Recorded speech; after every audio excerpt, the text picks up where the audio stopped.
All right, you're talking about Paul McCartney movie. Yeah, we got cut off because Ian's internet has AIDS.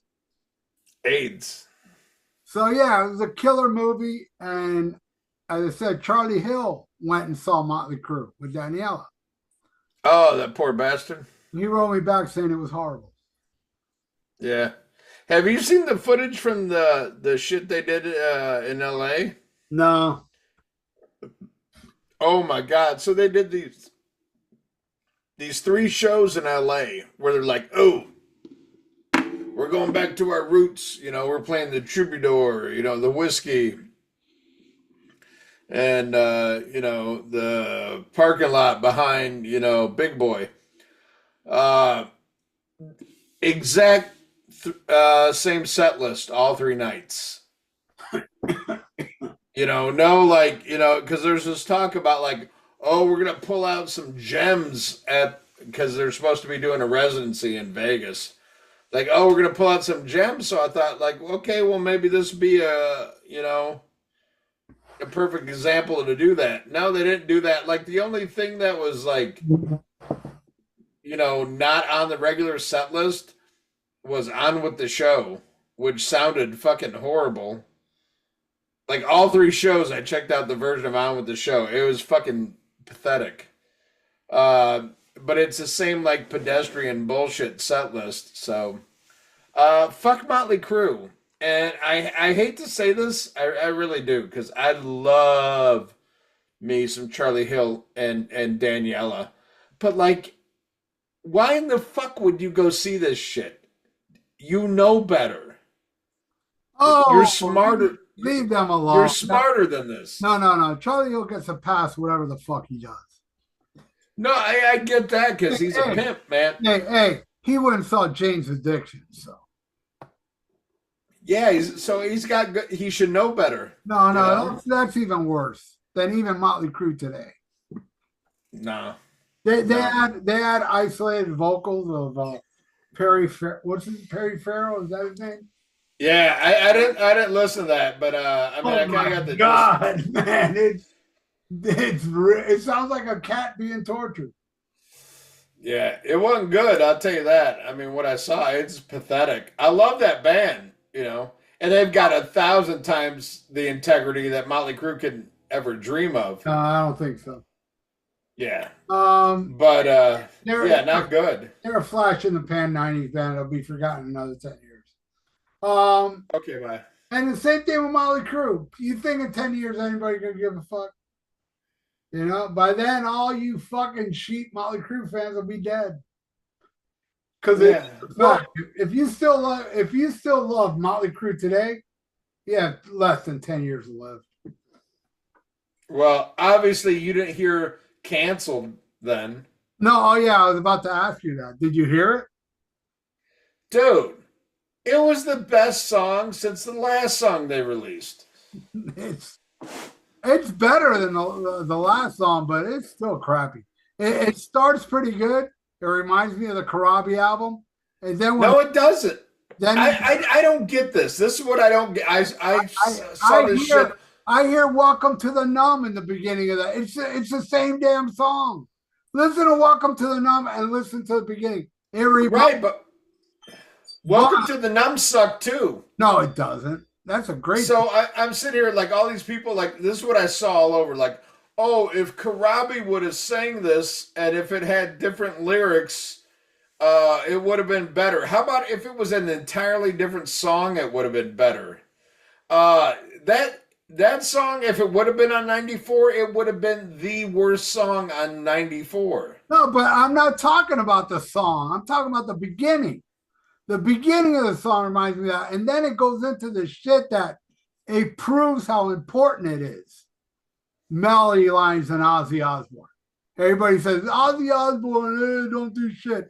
Melody line very important. Listen to the melody line of that stupid cancel song. It's No, you listen horrendous. to it. It's horrendous. It's horrible. Horrible. Yeah, it's pure shit. It's better Yeah. than the last two, but I ain't saying much. All right, Yeah, sure. Anyway, to That get shit was off that, garbage. I went to the movies again yesterday. And I won't talk about it in full length because this Thursday on Almost Human, Almost Human Live, we're going to discuss Terrifier. I saw Terrifier 3 yesterday. Oh shit. I saw it in the theater yesterday, and let me tell you, I'm a big fan of the first two. The third one's the best, hands down. Hands Well, down. fuck. Well, fuck. I'm gonna see if I can get a copy because this is like breaking news. I can be part of Thursday's Doctor Fuck Live, the Doctor Fuck Power Hour. Yeah, then watch it. I know. I got to see if I can find a copy though, that quick. You know. But if not, I'll come on there and I'll make fun of Man of War. We'll see. Go to the theater. You half a fag. Hey, I'm a full fag. No. A full fag will go to the theater. Okay, bye. So speaking of half a fag, I'm going to see Iron Maiden on Wednesday. Now, that makes you a full fag. Full fag. And I am going to pay like an ungodly amount for a t-shirt with Eddie on it. Which I'm not happy about. You're going to get one of those that's only special for that show? I hope so, because the shirts that I saw that they were selling already, not impressed. Not impressed. I got a couple of those Iron Maiden shows when they played Lauderdale. Those special, like Eddie with alligators and shit.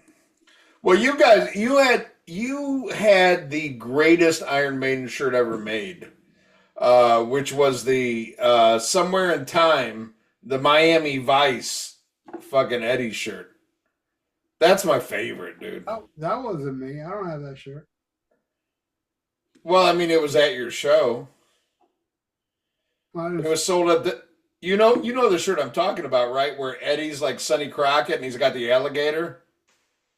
Oh yeah. That is the one I got. Yeah. I forgot what it looked like. You're right. Yeah, it's a Miami Vice shirt. Yeah. That shit's fucking awesome, man. Yeah, but Ian, that show sucked. I don't want to hear that. I don't trust your opinion on that. Well, it's after '84, so. Yeah, exactly. I don't trust your opinion on that shit. To me, that was the last Iron Maiden show to see. But what the fuck do I know? I've only seen Fear of the Dark and A Matter of Life and Death. Those are the Maiden shows I've seen so far. So I haven't been to too many good Iron Maiden shows. You went to the one where they played that whole album? Oh, no, I'm sorry. I fucked that up. Not the Matter of Life and Death. What was the piece of shit after that? Final Frontier? Yeah.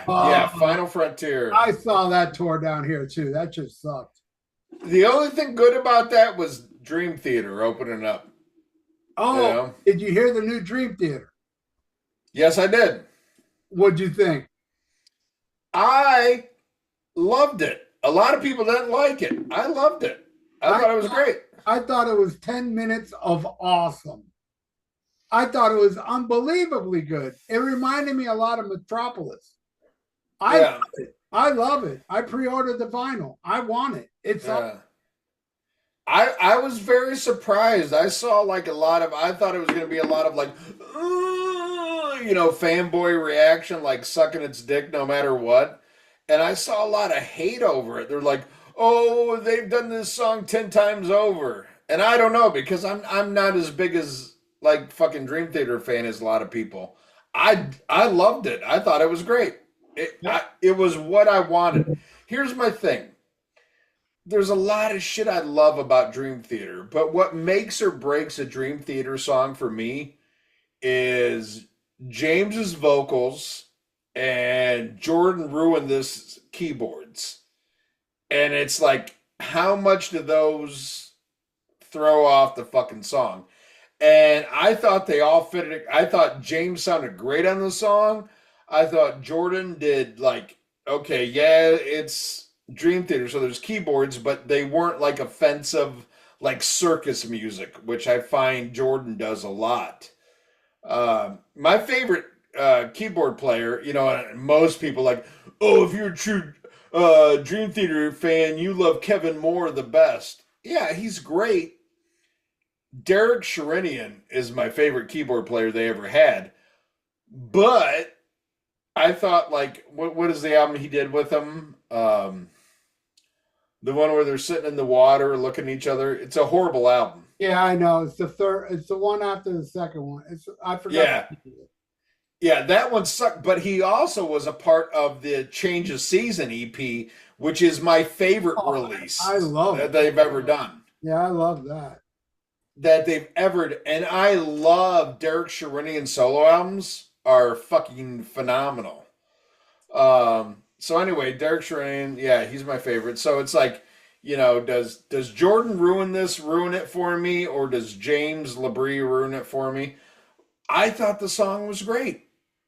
And I'm like, I'm looking forward to it, and I know they're coming to Seattle in the spring. Unfortunately, like every Seattle show, it's in the middle of the week, so I don't know what's going to go on. But I think my son's probably going to want to go because my son is like a fucking huge Portnoy nerd fan, so we'll probably go. No, I dug it. But I was surprised by the hate online. I didn't I don't even. know. I didn't look into that part. I didn't notice that, but I was Yeah, bored, man. You know, yeah. I No. thought I thought their best keyboardist was Tommy Lee, but he didn't last. He only did some demos, but he was their best keyboard player. Yeah, yeah. No, I dug it, and if it's like that, like I loved the last album uh they did with Portnoy, the Black Clouds and Silver Yeah, Lining. yeah, yeah.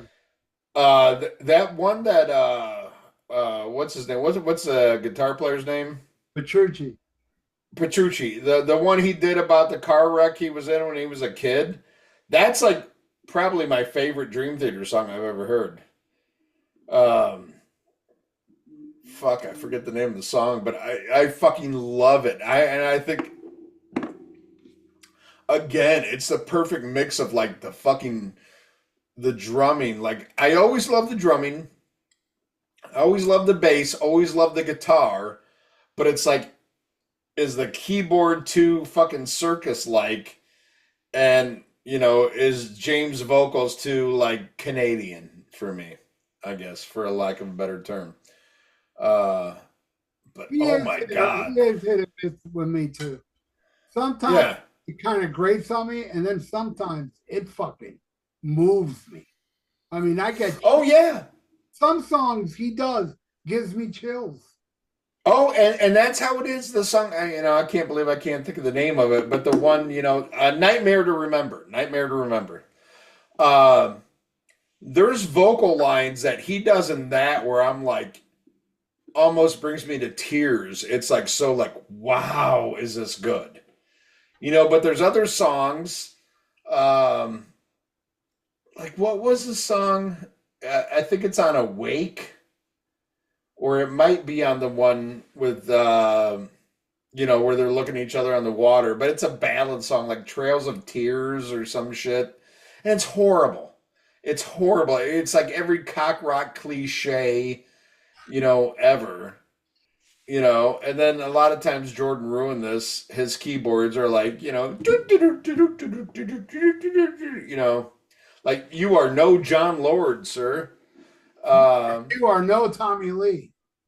Yeah, exactly. Dude, a lot of times I'd rather hear what Tommy Lee did on Home Sweet Home, And and, but and Brandon. oh, I ain't going that far. But no, dude, the new song Night Terrors, big thumbs up for me for what that's worth. Yeah, I loved it. It was awesome. So there you go. Right. There was something else that came out that we forgot to talk about the last time. Now I can't remember what the fuck it was. Something important came out, and we're not talking. Oh, I well, talked. remind me, and I'll give you my opinion. I don't know. I don't remember, man. Oh, we're fucked then. I'm sure I talked about it on my channel. It's probably about how Mark Daly's a bitch. I Well, love you, Mark Daly, you bitch. Mark Daly, I was a complete prick to today. And when he blocked me, I was like, you know what? I deserve that. I mean, he's a No, nice, I he's a good guy. I mean, look, I mean, he should stop with the Sammy Hagar bullshit. And that is even a law on the podcast page. Who cares? yeah. Sammy Hagar? All right, fine, whatever. There's a guy that's worse than him though. That Um, about Hagar. yeah. And you know, my thing with Mark Daly is I have a love-hate relationship with Mark Daly. Mark Daly's like one of those guys like I would love to hang out with Mark Daly, you know, and I would fuck with him, but I got a feeling he'd be like a really good dude, you know. There's this one guy on the page. He's a fucking hick from the South. And I say this with all love. But he's got like the fucking General Lee background. And he loves posting all this fucking pro Sammy Hagar shit. And I'm just like, I don't, where Mark Daly, I feel like I could hang out with this guy, this other guy, the General Lee motherfucker. I feel like, nah, we'd end up fucking having fisticuffs. Um, Mark Daly's gonna be cool, but yeah, challenge. Mark Macy. Mark Macy. Do you know who I'm talking about? Nope. Okay. Well, he's on the page. Anyway, he's like an Alabama fucking cousin fucker, fucking something or other. Uh, Fucker. but he loves some fucking Sammy, and I'm just like, why are you even on the page? Like he posts those posts like, you know, like you just want to get slapped with dick upside your mouth, you know? We got a friend request a couple days ago from Sammy Hagar, the Red Rocker, and I deleted it. Oh, yeah. Well, I let him on the page, and then you deleted him. I didn't let him on the page. You did? I think so, because no, there was like it was like the real Red Rocker, and I was like, all right, come on, get some abuse, motherfucker, you know. But who knows? Fuck it. Fuck it. But yeah, man. Going to see fucking Maiden, and the opening band is The Who. The Who? But not The Who you thought. It's a Mongolian metal band called The Who, VHU. That's so stupid.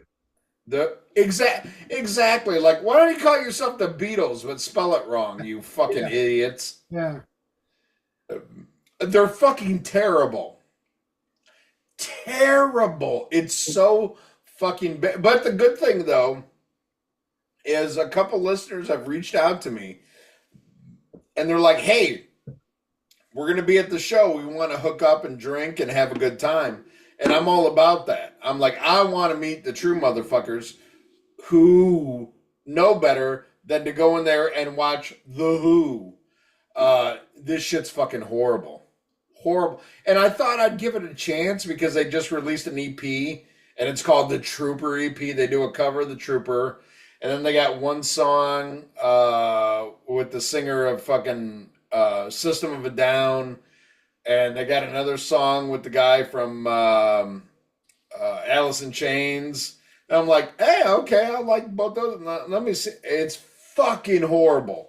It's fucking. I mean, the only people who would like, they're a Mongolian band. I get this, but the only people who like this is like people from Mongolia and people who like fucking Manowar. It is so fucking gay ass power folk metal.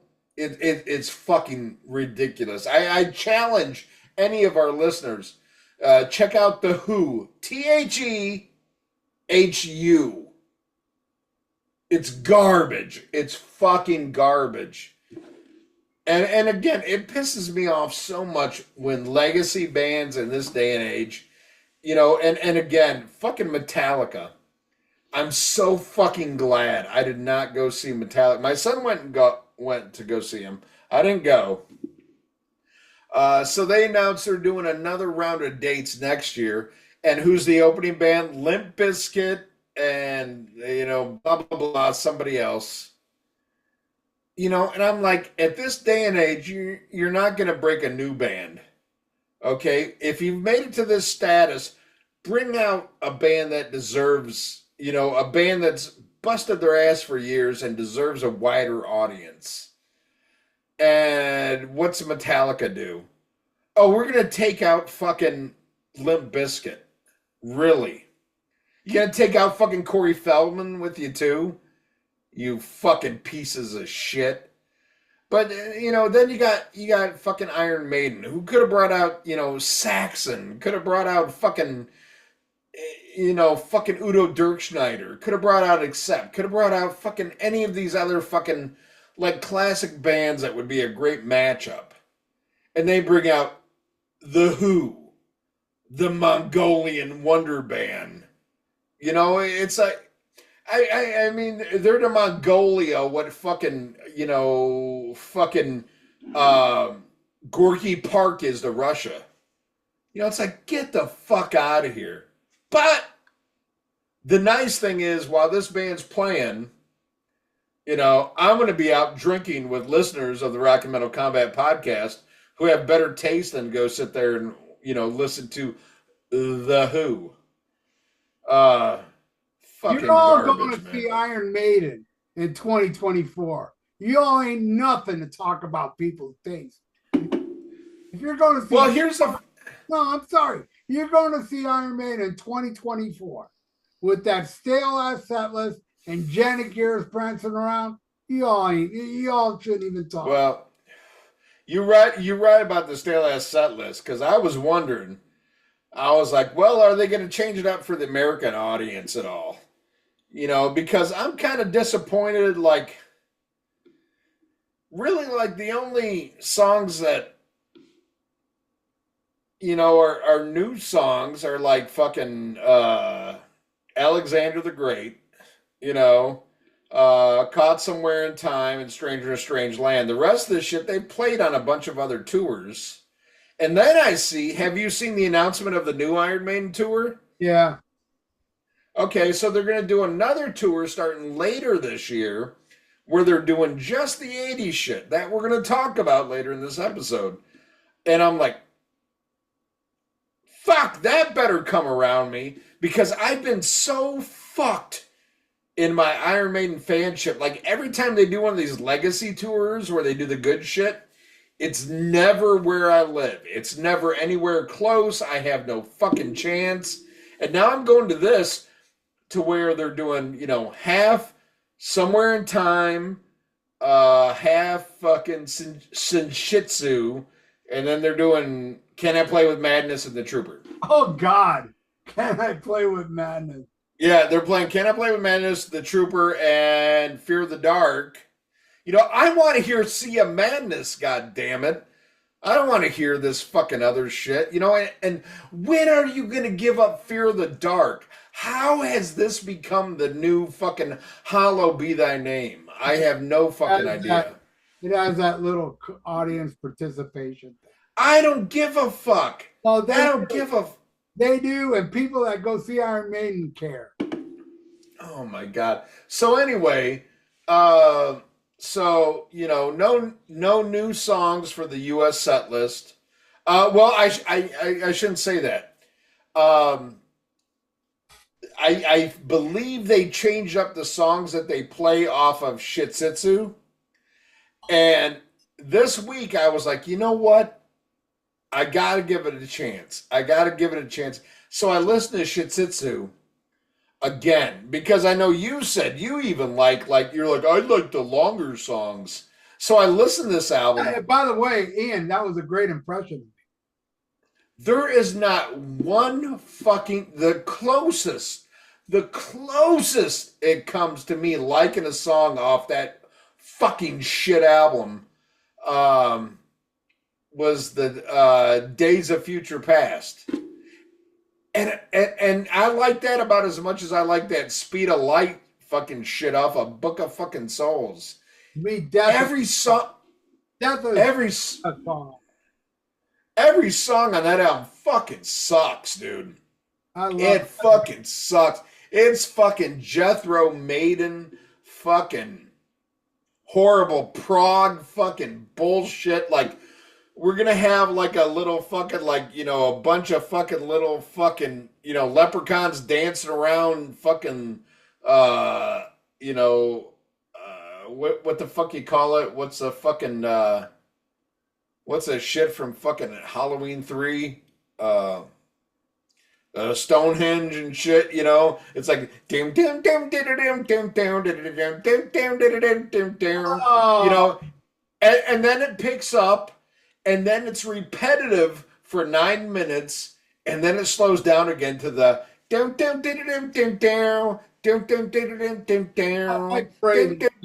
I pray they play that shit for you. Teach you a lesson to go see Iron Maiden.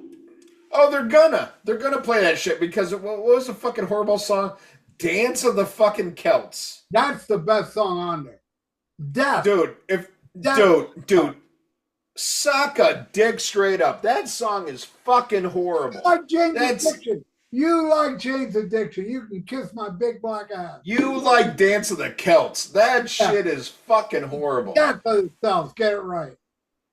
Oh my god. That song on the album. Fucking horrible. Fucking awesome. It's fucking. I don't know though. I'm tired. I don't know what's worse. Fucking Shitsitsu or Book of Souls. I think Death of the Celts is 100 million times better than Sea of Madness. That song sucks. Oh well, you're wrong. You're wrong. It sucks. You're wrong. Horrible song. But anyway, so I paid like $120 a ticket to go see this shit. Oh my god. Yeah. Really? Yeah. Boy, and here's the fucked up thing. This is really fucked up. Fucking can't be no more fucked up than that.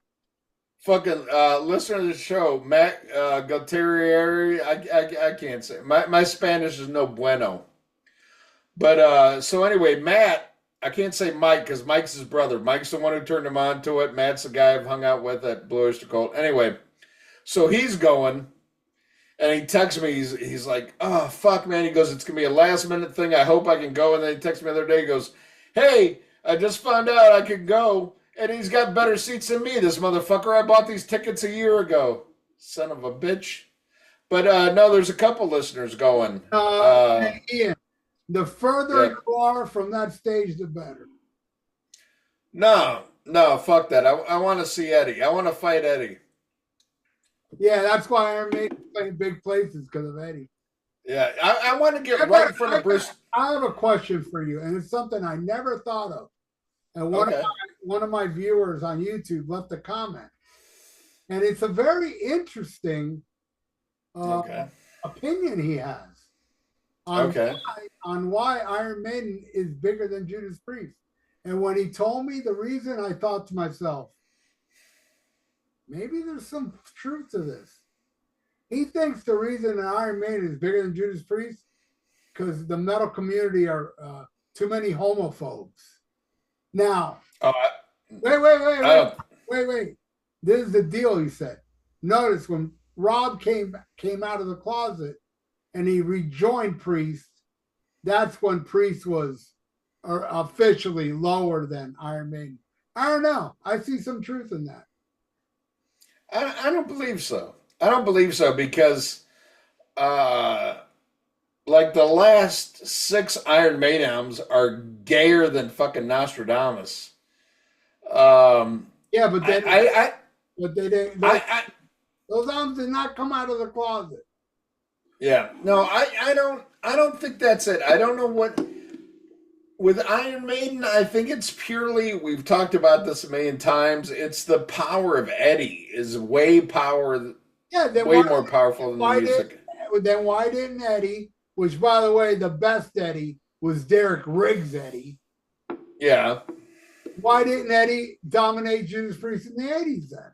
If that was the case. I don't know. Judas Priest should have kept up. You know, they had the theme going with the album covers, and then they stopped. They should have kept going with that. But if you look at the fucking, the discography, and here's the funny thing, because I'm going to make this point, we're talking about 80s Maiden, when we get into the episode today. I think Iron Maiden ruled the 80s as far as metal. Even though I prefer Judas Priest to Iron Maiden, I think in the 80s, Iron Maiden ruled. Overall. But I don't know. Iron Maiden's like got a weird legacy thing going, like where I think people like just don't listen to it because like, are you listening to the same music that I am? I remember when Matter of Life and Death came out. I was talking to a friend of mine. I lived in Florida at the time, and he goes, when I went to high school, he goes, we were either one or the other. You were either a Judas Priest guy or you were an Iron Maiden guy. And he goes, I was a Judas Priest guy. And I'm like, man, I'm like, I fucking love them both. And he goes, I listened to the new Iron Maiden. He's like, don't get it. Don't get it. He goes, I'd rather listen to Judas Priest. And I was like, okay, I'm like, I love them both, but like looking back now, it's like, he's absolutely right. Like, I'm way more Judas Priest than Iron Maiden. But if you're going to stack up 80s releases and catalogs, I'll take Iron Maiden. I'll take Iron Maiden over Judas Priest in the 80s with the Diano album. Not after that. I'm sorry. No. I think Judas up to Defenders was better than Number of the Beast, and Power Slave. Interesting take. I mean, I love them both, dude. I mean, I love them, but I'm way more Judas Priest than I am Iron Maiden.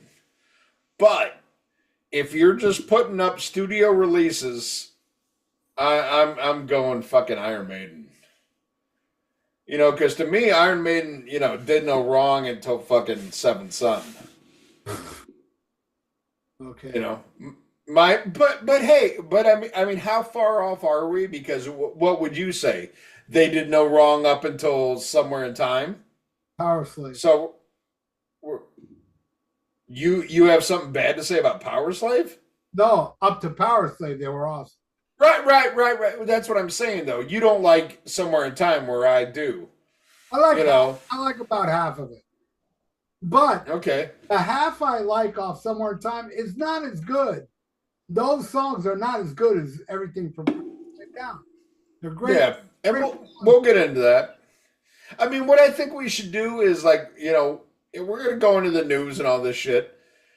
But once we get into it, we're going to talk about each album. And then after we're done, I say we do like a ranking of the 80s Iron Maiden albums. Fair enough? Yeah. Okay. All right. Well, fuck this shit. Let's get into the fucking news. What are people here for? A lot of people like the fucking news. Oh shit, I gotta bring everything up because my computer crashed. Here we go. Probably not a lot of good news because there's nothing good going on in fucking metal. Napalm's Barney misses Monterey concert due to illness. I always thought Barney was the fat guy, but I guess he's the singer. So there's that.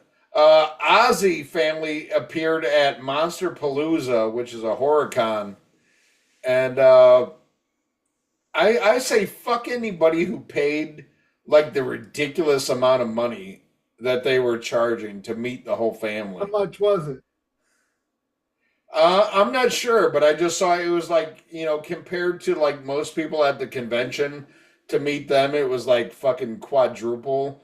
And like, nobody cares about anybody but fucking Ozzy. But you got to pay like, in order to meet Ozzy, you had to pay this ridiculous price. So fuck that shit, I mean, do you care what fucking, Sharon or Jack or, what's the other whore with the purple hair, what she thinks? No, you just want to talk to Ozzy. And Ozzy doesn't even know what the fuck's going on. Yeah. So fuck that shit. John Five says he still hasn't talked to Rob Zombie since he joined Motley Crue. Which tells me Rob Zombie probably ain't too happy. But who gives a fuck? Fuck Motley Crue. There you go. Black Sabbath bassist Geezer Butler was honored by Animal Wellness Organization. And fucking A. I love me some fucking Geezer Butler, and I love animals, so that's totally killer. Fucking Geezer fucking rules. Love Yeah, him. he's a vegetarian too. Oh, is he? I mean, that's kind of fucked up, but to each their own. But I like people who are nice to animals, and I like people who kill Sammy Hagar fans. Like, if you kill a human being who likes Sammy Hagar, I think you're a better person than a person who is kind to animals. So put it into perspective. Well, Put it in. unfortunately, Ian, it's very unfortunate. That hasn't happened yet. No? All right. Well, if it does. All right. All I'm saying is, like, if a Sammy Hagar fan dies, who gives a fuck? Really? You know what I heard? And by the way, next Friday, I should be having the new Alex Van Halen audiobook. Yeah. I don't know how true this is, but there's a guy that keeps leaving me comments that knows Alex personally and hangs out with him, right? Yeah. Well, this will tell me if he is telling me the truth, because his latest comment, he said, hey, I read Alex's book. Me and Al had dinner the other night. He gave me a book. I read it. It goes all the way up to when they became famous. There's no Sammy Hagar in the book. Now, for a second, I thought, oh shit. But then I thought, what's cooler than Alex Van Halen slamming Is ignoring him. is ignoring them. And can you imagine how pissed off Sammy's going to be? He's going to bring it up. Oh, yeah. So if this guy told me he read the book and it's only up to when they become famous, and I don't know if you heard the song. Alex released a song that him and Eddie Yeah, no, I didn't hear it. Was it any good? Fucking awesome. It was an instrument, but it was really good. Okay, well, what I heard, I don't know if this is true or not. What I read is this was a leftover song during the fucking balance time. No. It was Okay. It was the very last thing Alex and Eddie ever recorded. Oh, okay. All right. Well, that's better. It was really good. Oh, okay. Well, I need to check that out then. Yeah. But yeah. Fuck Sammy, and fuck anybody who supported that last tour, and that includes you, Mark Daly. I love you, but eat a dick, and Al Horta too. I love Al Horta, but chomp on a fucking dick, and I hope it makes you fucking gag. This was not a best of all worlds tour. This was like the Sammy. This was Chicken Foot with Mike singing two Dave songs. It's not, you support this shit. You're not supporting fucking Van Halen. You're supporting Sammy Hagar. So eat a dick. I hope you choke and you die. Frank Bello performed with Anthrax for the first time in more than a year in Sacramento. And I wonder what's going on there. I've kind of got some theories, going on, because he hasn't performed with them a long time, even though he's now a touring member of Satyricon, the death metal band from over there across the pond. And I think it's gotta suck for people like Frankie Bello and Joey Belladonna, because the guys who you can't move on without are out there making more money playing with Pantera. They're making more money playing with Mr. Bungle. They're doing all this shit. And they're like, well, fuck you guys. I'm going to make the most I can make. you know, and it sucks. And I think there was probably some of that. Like, okay, well, you're gonna fuck me here. All right, well, I'm gonna, you know, eat a dick. You can go play with Dan Loker in South America, and I'm gonna go play over here with Satyricon. You know, and I think it totally shows the business aspect of this, which, you know, in one way I understand because everybody's got to pay rent. Everybody got to make that house note. You know, but at the same time, it's like, you know, let's see where their loyalties lie. It's wherever the biggest paycheck is, and fuck the other guys in the band. You know, and that sucks if you're that guy in the band, you know, that isn't the main contributor or isn't the main this or that, because without the guys who write all the music, you're fucked. You know, but glad to see Frankie Bello back because, I mean, who the fuck else you want to see play bass for fucking Anthrax? Get the fuck out of here. As much as I love Dan Loker, and I would have loved to seen Anthrax with Dan Loker, who's a better bass player? Come on. Come on. Frankie Bello. Technically, Frank Bello. Mm-hmm. Yeah. But I like SOD over anything Anthrax has ever done. Yeah. And my favorite Anthrax album is with Dan Loker. Yeah. Well, your favorite fucking Anthrax album is like second to the worst, you know. Yeah, Anthrax but you know, album, you're some fucking little punk telling me, you know, it's like some fucking punk. What? It's like some punk right now telling you, you know, that what you like. You know, some little pipsqueak telling you what's good or not. Fuck you, Ian. I'm way older than you. Respect your elders, you bitch. Oh, you're only 9 years older. I was listening to Anthrax when you were fucking shitting your diapers, and I was listening to Anthrax when your diapers are off, and you still shit. But come on, that album sucks. No, it doesn't. It's a great album, but you wouldn't understand because you don't like that type of metal. You're not a fan of early '80s real metal. All you like is shit. No. So I like real metal. You even said it. Oh, I don't like bands that were on little labels. That's how you judge music. You don't judge it by the music. Oh, it's on back then, yeah. Yeah. Back then, yeah. But I mean, now it's like, is it good or is it not? And I mean, come on, Fistful of Metal compared to fucking Spreading the Disease. Yeah, way better. Okay. But I would say Spreading the Disease is my second favorite. Okay, well, that's a great album. So, shit in my pants. And my third favorite, White Noise. I'd have to agree with you there. There you go. I love that album. Those are the three stellar Anthrax albums for me. I love me some Sound of White Noise.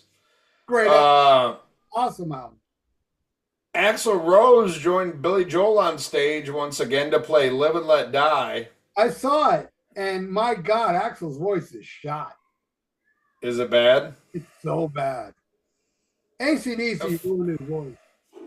Fuck Guns N' Roses, dude. They are so like, what do they got? One fucking album.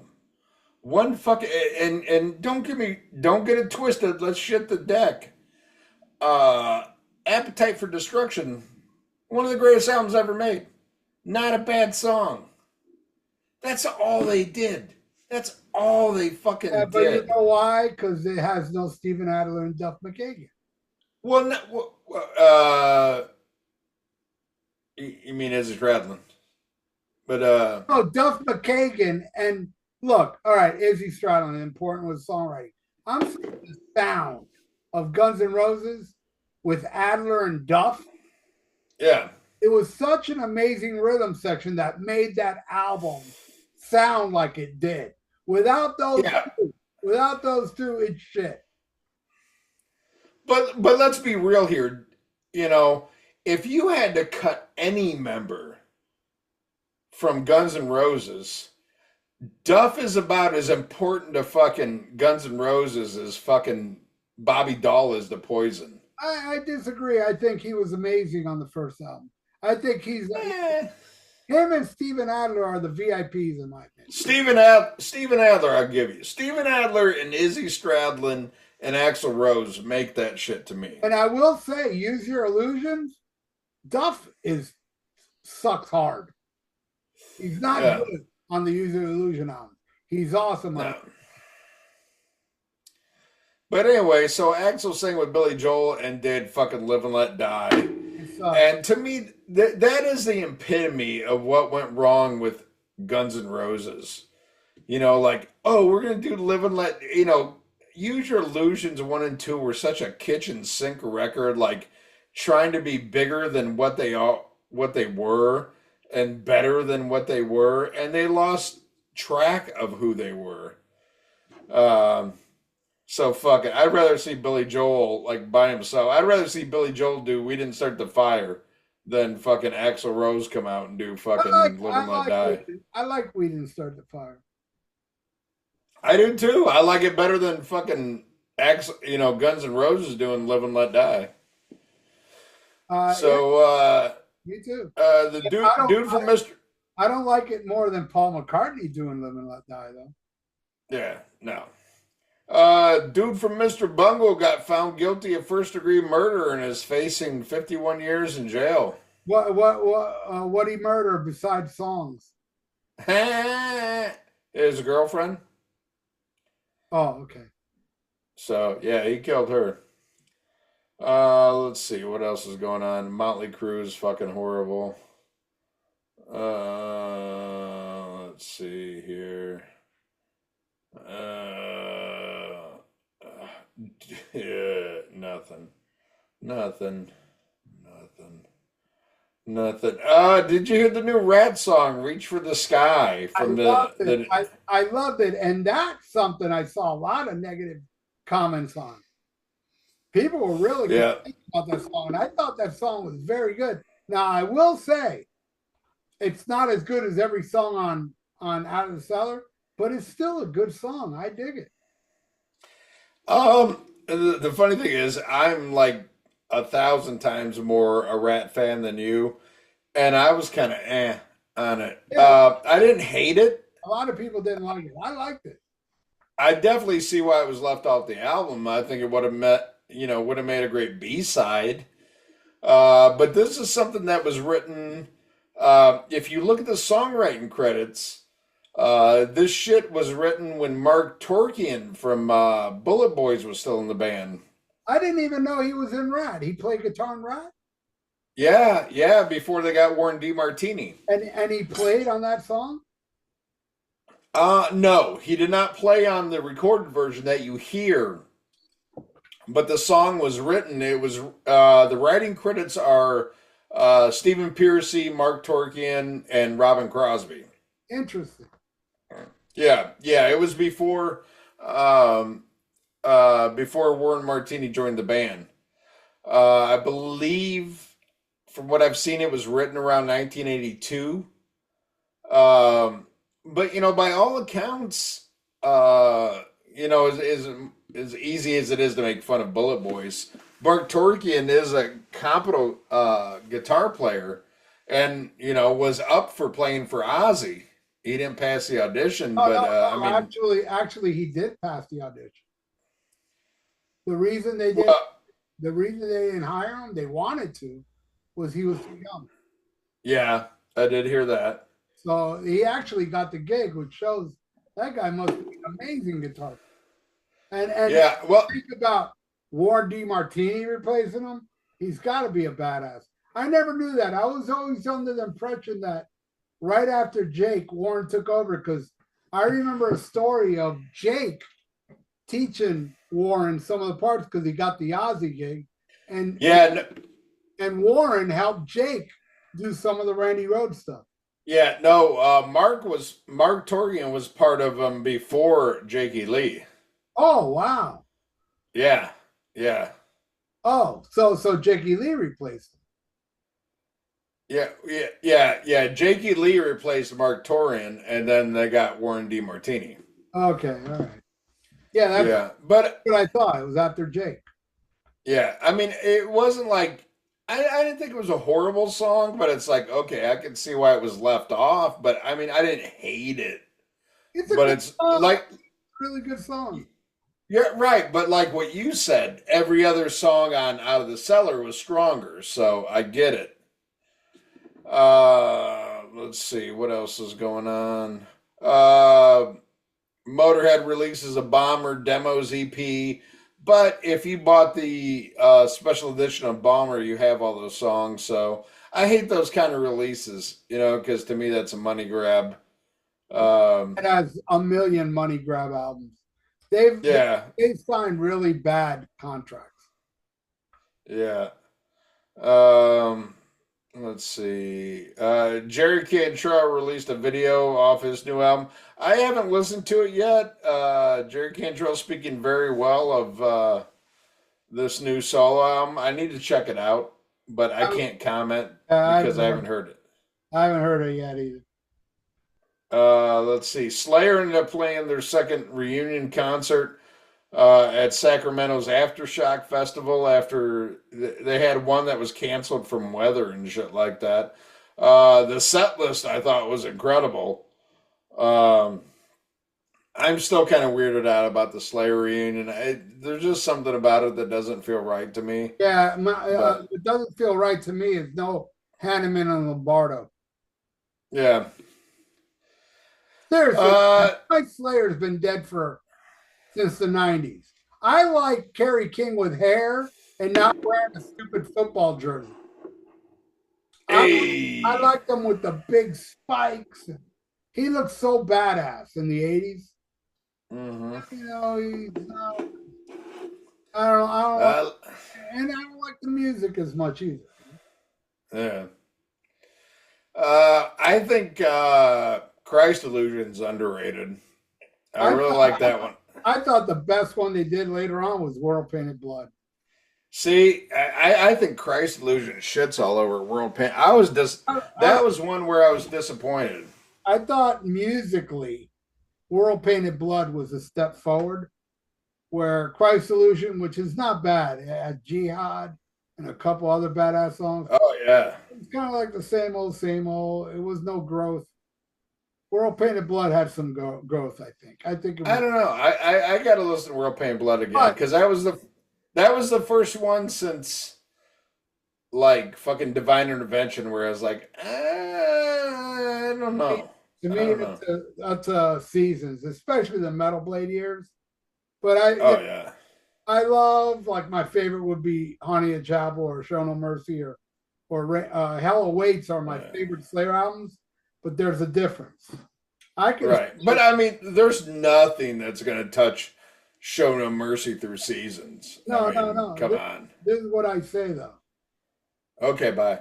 This is what I say. Show No Mercy, Haunted the Chapel, and Hell Awaits. That's the best. My favorite Slayer. Good But, shit. but the best Slayer is Rain and Blood. I think Good shit. it's not my favorite, but it's like Sergeant Pepper is not my favorite. Right. Not my favorite Beatles album, but it is the greatest Beatles album. You know? Yeah, no, I totally get what you're saying. No, I'm like that with Rain and Blood. It's far from my favorite, but I get why it's the most important. It is. But I mean, I would rather listen to South of Heaven. I will. Not me, man. And I love South of Heaven. Yeah. I love it, except for that Priest cover, and there's another song before it. Oh, I love that. But then again, I Let don't know. I mean, me fuck. kill my I clock. mean, Keep talking, Slayer. I'll be right back. Rain and Blood has fucking post-mortem. Rain and Blood. That's Rain and Blood. that's some good shit. It's impossible. It's impossible to take a song. What are you doing? Na na na na na na na na na na na na na na na na na. Na na na na na na na na na. Na na na na na na na na na. That's the shit. All right. Well, when Ralph gets back, we'll talk about Kiss. You fucking Kiss nerds. Nerds! Fucking Kiss nerds who watch fucking Dancing with the fucking Tards. Can you still say dancing? I don't know. Tards. Is Tards alright? Fucking Dancing with the Tards. Who watches that shit? Fucking horrible. Keep talking. Fucking horrible. Take a piss. Okay, you there? I gotta take a piss, so keep talking. Okay, go pee pee. I'm talking about Gene Simmons' fucking horrible Dancing with the Stars shit. Kiss sucks. If you still care what the fuck Kiss is doing, fucking kiss a girl. You fucking virgin nerd. Fucking bitches. What else is going on? Metallica. Who gives a fuck about Metallica? Horrible. Oh my god, Van Zant. We're gonna get into that fucking shit. Fucking Jesus freaks. Skillet. Another Jesus freak. Fucking nerds. What else is going on here? Richie Kotzen. Nobody gives a fuck about Richie Kotzen. Opening bands for Pantera. Who gives a fuck? All you care about is Pantera. Body Count with fucking David Gilmour. She was terrible. Dream Theater. Already talked about it. Blah, blah, blah. Iron Maiden. Adrian, blah, blah, blah. Offspring.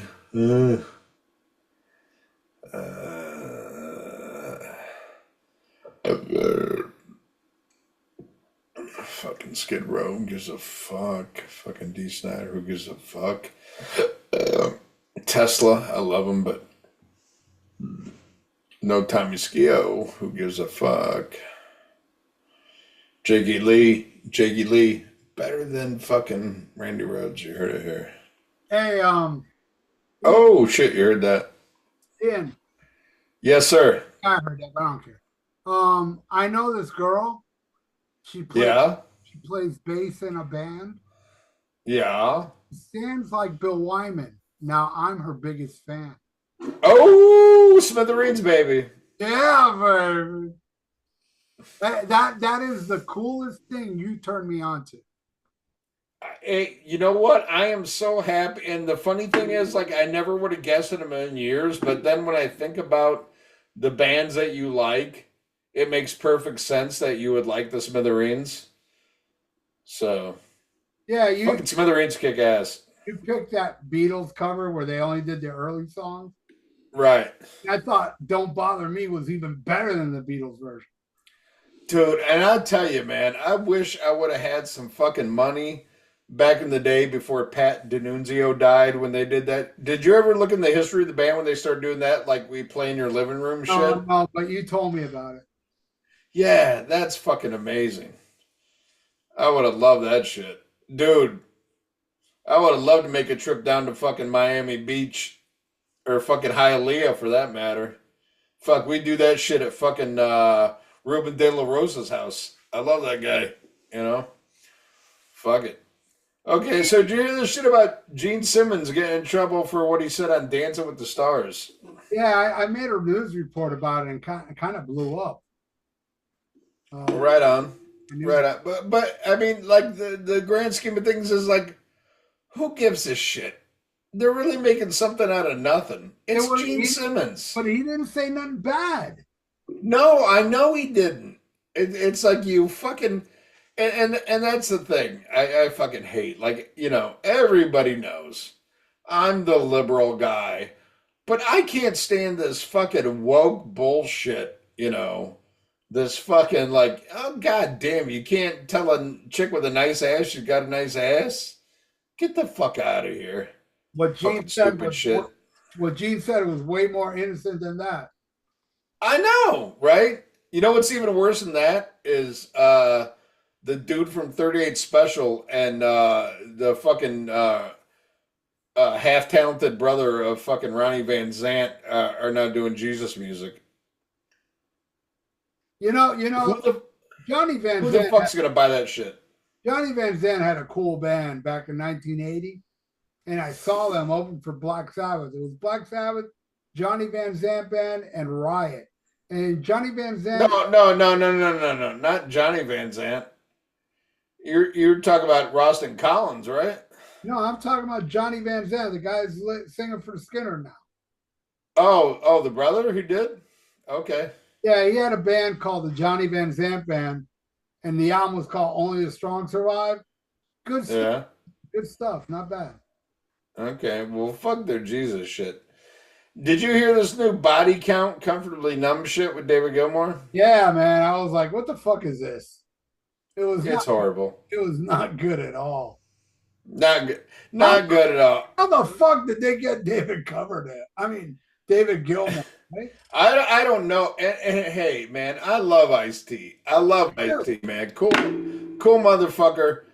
I get what he's saying with the song, but it's like you're gonna redo Comfortably Numb, and I'm like you said, like David Gilmour's like, okay. Like I won't play with Roger Waters, but I'll play with Ice-T. Holy fucking shit. That shit was terrible. That last Body Count album was not good. The two before were awesome. Bloodlust and Murder for Hire. I liked even more than Cop Killer. Everything between Cop Killer and Murder for Hire sucked. Yeah, I got to check. I mean, I love me some Cop Killer. But Murder for Hire and especially Bloodlust, I love Cop Killer. Don't get me wrong, but yeah, those two albums are fucking. I thought better, especially Bloodlust. That's my favorite. But then the album after that sucked, and now they got another album coming out and they play this. I'm like, this don't look good. Well, here's a funny story. Dave Snake Sabo. Looking back on the 1995 tour when they opened up for Van Hagar, he says they treated us so great. And, a lot of people like to give fucking Sebastian a lot of shit, and rightfully so. But the fact that they tried to tell Sebastian that they were too big to open up for Kiss, but they could open up for Van Hagar. And I was talking with my son today. He was over here, we were watching a horrible Raiders game. And we're talking about casino shows. Because a lot of bands we like now unfortunately go to casino shows, which are horribly short, very bad shows, very bad venues. And he saw Skid Row like in 2018, 2019. He said it was one of the worst shows he's ever seen. And I was like, yeah, I believe it. I think like around then, that's when they had that horrible motherfucker from Dragon Force or whatever. That motherfucker sucked. But, it's like, you're like a year removed from opening up for Van Hagar, but you're too good to open up for fucking Kiss on a reunion tour. They were sick of Sebastian at that point. Oh, yeah. No, it's total bullshit, but I'm like, get the fuck out of here. That had more to do with being sick of Sebastian than denying to open for Kiss. It's like Skid Row's not too big to open up for fucking Rock's Gang, okay? But it had nothing to do with we're too big to open for him. Man, if anybody is a prick in the whole thing, it's Sebastian. I mean, for that guy to come out and say, if you don't agree with me politically, I don't want you. This is exact words. Yeah. You're not good enough for my music. Fuck you. Fuck you. You know what? If I agree with you politically, I'll double fuck you for abandoning people because you're going to tell people who they should vote for and this and that. Fuck Sebastian Bach. Fuck that asshole. I'll never support him again, ever. Hey, and I'm not against him politically, but I'm against him just fucking human wise. Fuck him, man. Sebastian Bach ain't shit compared to how he was. He ain't shit. His voice ain't. Well, I get that, and I agree with you there too, because like I agree with him politically, but yeah, I mean to say that, is fucked up. But on the backhand of that, who gives a flying fuck about Skid Row without fucking Sebastian Bach?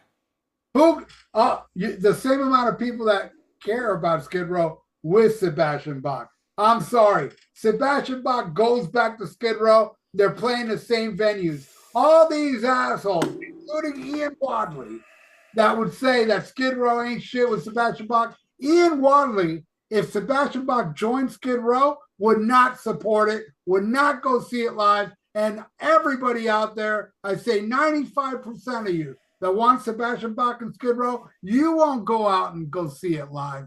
Fuck Well, off. if they played on a I'll go see it. I'm a real fan. You're not. if they played on a weekend, I'd go. No, you know. No, you wouldn't. If it was a weekend show, I would. There's no way. You'd rather go see Iron Maiden. That's true. I would. Jakey Lee offered a health update, said he's playing guitar again and wants to go on tour. I love that man so much. I do too. I met him, and remember, I made him do an ID for the podcast. Yep. It was fucking hysterical that ID he did for us. I love that. Yeah. That man. That's right up there with the drummer from fucking Anvil with the hardest time to do a fucking an ad for our show. But I love Jake. Jakey Lee's my favorite, Ozzy guitar player. I make no bones about that. He's my favorite. Good for you, contrarian. Yeah, there you go. Hey, if I was a real contrarian, I'd be like, what's that other fucking nerd who played? What's the guy who came in after Zach? Joe Holmes. Oh, that guy was terrible. Yeah, that's a contrarian. Mine is a real fan. I just happen to. Hey, I respect Randy Rhoads, dude. I respect Randy Rhoads and everything. Just my personal taste in guitar playing, I like Jakey Lee better. I've said this a million times, and I'll say it again. Jakey Lee technically was better than Randy. What he does, you think so, huh? What he does on the solo Bark at the Moon, the way he stretches those fingers, Randy couldn't do that shit. But on the other hand, Jakey Lee could never write anything as good as Over the Mountain, Diary of a Madman, and Revelation Mother Earth. His structure, his composition makes me like Randy more than Jakey Lee. And I totally understand that argument. I mean, because Jake may be my favorite Ozzy guitar player, but my favorite Ozzy album will always be fucking Diary of a Madman. Hands down. Not even up for discussion. My favorite Ozzy album will always be Diary of a Madman. Songwriting on the songwriting. What's that? For me, the songwriting on the first two albums were never top. And I also throw in that Bob Daisley is such a fucking genius.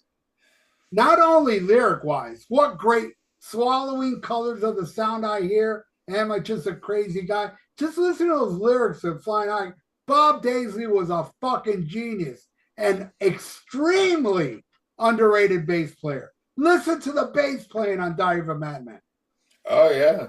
There would be no Ozzy career. There would be no Ozzy career without Randy Rhoads and Bob Daisley. And to some degree, I have to throw in Lee Kerslake as well.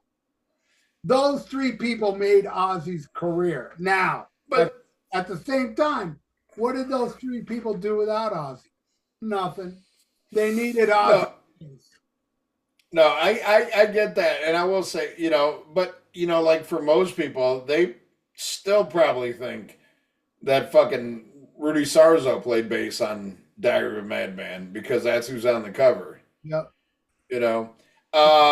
What I will say, I totally get what you're saying about songwriting wise. I totally get that.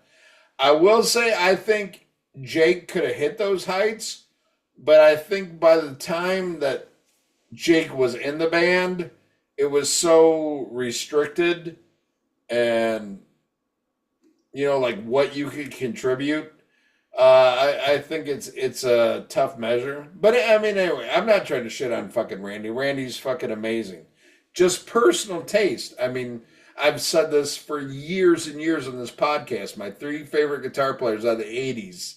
And I consider, Eddie Van Halen from the 70's but is Jakey Lee, Warren DeMartini, and George Lynch. Those are the guys to me that made the sound of the 80s. That you know took what Eddie did and took it another direction. Love it. Not better than Eddie, but you know what I mean? They took that and went in their own thing. Yep. So let's see. What else? Anything else worth a shit?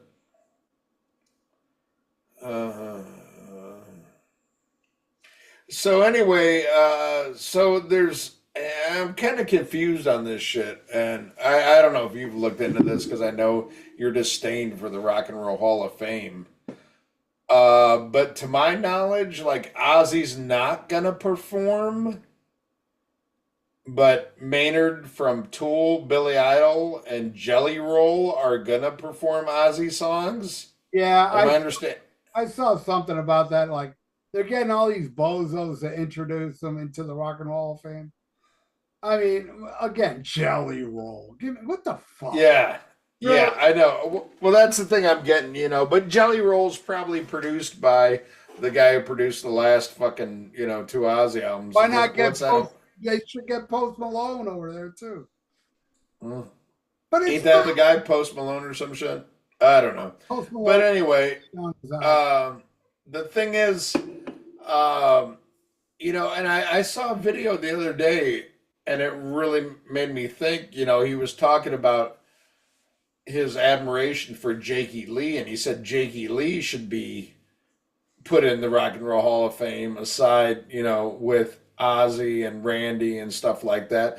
And it really made me think about it like that. It's like, God, those motherfuckers should be going in there, because as much as they would never go in there without Ozzy, Ozzy would never go in there without them. Bob Daisley should be the main one. Randy Rhoads is already. Yeah. Randy Rhoads was already inducted. It has to be Bob Daisley. Do you think he'll get mentioned? No. I doubt it. That's terrible. Yeah. All right. Well, here's something we hadn't talked about, which you and your favorite cab driver, I know, are fucking ecstatic about. But Oasis. Do you have Oasis tickets? No. They're only playing 3. See, here's the thing. I said it. They were playing. They're booking stadiums, so I said they can't do that in America. But what I didn't think of, which they could do in America, is they could play a couple stadiums, and they are playing the main markets like Chicago, LA, Right. I think New York. Now those stadiums will sell out because they're going to get people from all around the world traveling to that. But Oasis can play like a stadium all over the States. I'm not excited, dude, to tell you the truth. I'm a fan of their solo work. I love what Liam was doing. I love what Noel was doing more than later Oasis albums. Everything after Heathen Chemistry was not as good as what they've been releasing solo-wise, in my opinion. Would I go see Oasis again? Fuck yeah. Would I travel? Fuck no. It's got to play Florida. It's got to play I will not travel more than 90 minutes to see Oasis. So if they play the West Theater, I'd go to that. Do you think they'll make it through the tour? Like this week on Saturday Night Live, they were making fun of the fact of, Oasis back together. I saw it, and you know what's funny about that? Liam saw it too. And he left a comment about it. He goes, "Are these guys supposed to be funny?" And it was a lame bit, you gotta admit.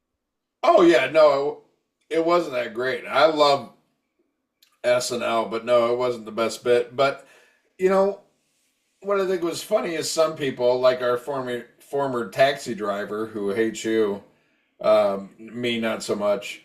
Was like, yeah, look, this is proof they're the biggest band in the world. But if they hadn't gone away for so many years, nobody would give a shit, because the last couple times they were touring the States, nobody gave a shit. they had to play with the Black Crows. They had to play with other bands. You They know, it's like it wasn't a big deal. It's a big deal now because people who weren't even alive when they were an active band, you know, go on fucking YouTube and see the fight videos and like now it's interesting. It's like and like you said, they're playing selective shows and it's kind of like what Maiden does. yeah. You know, and I was just talking to this, you know, with my son. I'm like, you know, Maiden, they can go anywhere in the fucking, other than the US, they can go anywhere and they play to huge fucking crowds. But in the US, nobody gives a fuck. So what they do is they have selective US shows to make it more of an event. Like people will travel and do this, you know. It's like, yeah, I'm going to see Maiden on Wednesday, but they're playing at the Tacoma Dome. They're not playing like the huge stadium in Seattle. But when they only do so many US shows, it makes it more of an event. Where if they did like a full blown US tour where they covered all the markets most bands did, they wouldn't do that good. No, And it's the same. It's the same thing with Oasis, you know. of course. Maiden plays more shows in the US than Oasis. But Maiden cannot book 3 stadiums in like Oasis does. Oasis Yeah. do that where Maiden can't, but Maiden can play more shows in the US. And whatever, dude. I love Oasis. I don't give a fuck. I think they're, Yeah. to me, Oasis and Pantera were the greatest bands to come out of the 90s. That's what Wow. those are my 2 favorite bands of the 90s. I'm a You huge know. Oasis fan. I make no bones about it. And good that they're back together. Here's the thing that I hope happens, and I hope it's good. There was a rumor I heard before Oasis got together. I heard a rumor Yeah. that Noel wrote and recorded a hard rock album, right? And now Right. the rumor is that hard rock album is not going to have Liam's thing on it, and they're going to call it Oasis. I hope that's true because That'd Liam be has nice. not been hard rock in a while, you know. Yeah. And Well, so, I tell you what, I loved. What's the younger brother, Liam? yeah, Yeah, I love that song, "Broken Glass." Oh man, Wall of Glass, Wall of Glass. I thought that was so good. And fucking then great. the show that you and I went and saw, that was Liam. Is No, that right? that was Noel. That was no okay. That was a great show. That you and me were the only guys with penises there. The rest, you know, that was a lot of that was a pussy audience, but it was a great show. It was a really good show. Um, so yeah, I mean, fuck it. You know what I'd like to, I'd like to go to that show with you. I'd like to go to that show with you and Chuck Charles, because I'd like to, like, you know, Chuck Charles. I'd like to see him cry like through the whole show, like, oh my god, they're playing this song. You know, that'd be funny to me as a man. Would he be crying that he's seeing Oasis, or would he be crying I'm still alive? He'd be crying that, like, after the show he had to drive us home.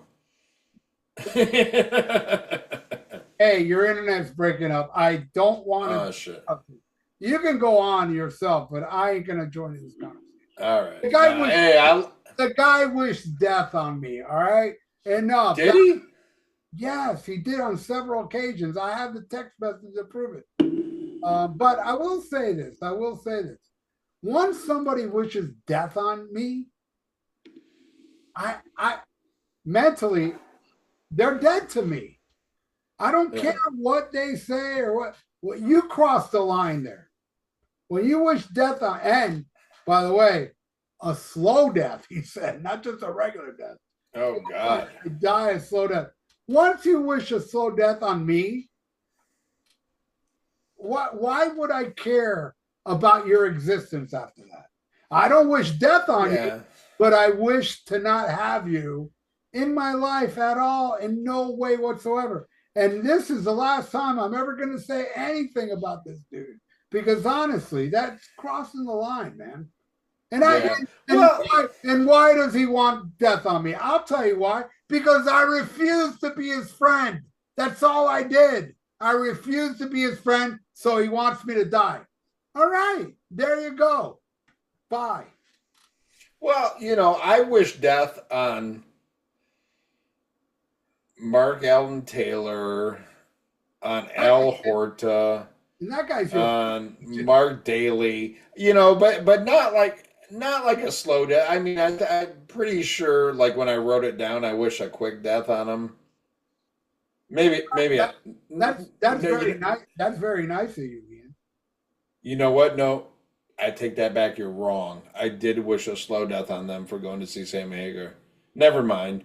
I don't know where I was going with this. But anybody who goes to see Sammy Hagar deserves to die. And not just you, but your loved ones.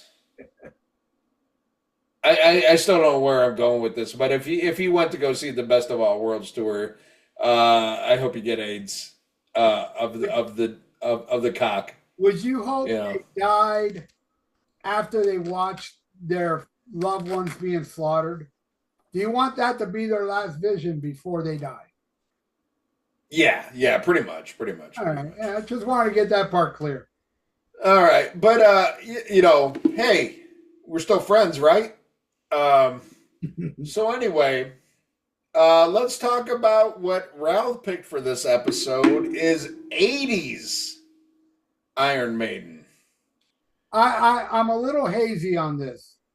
Was No Purpose Die in 1990 or 89? 90. So we're only going up through Seventh Son. Okay. That's the glory period of Iron Maiden up to 7.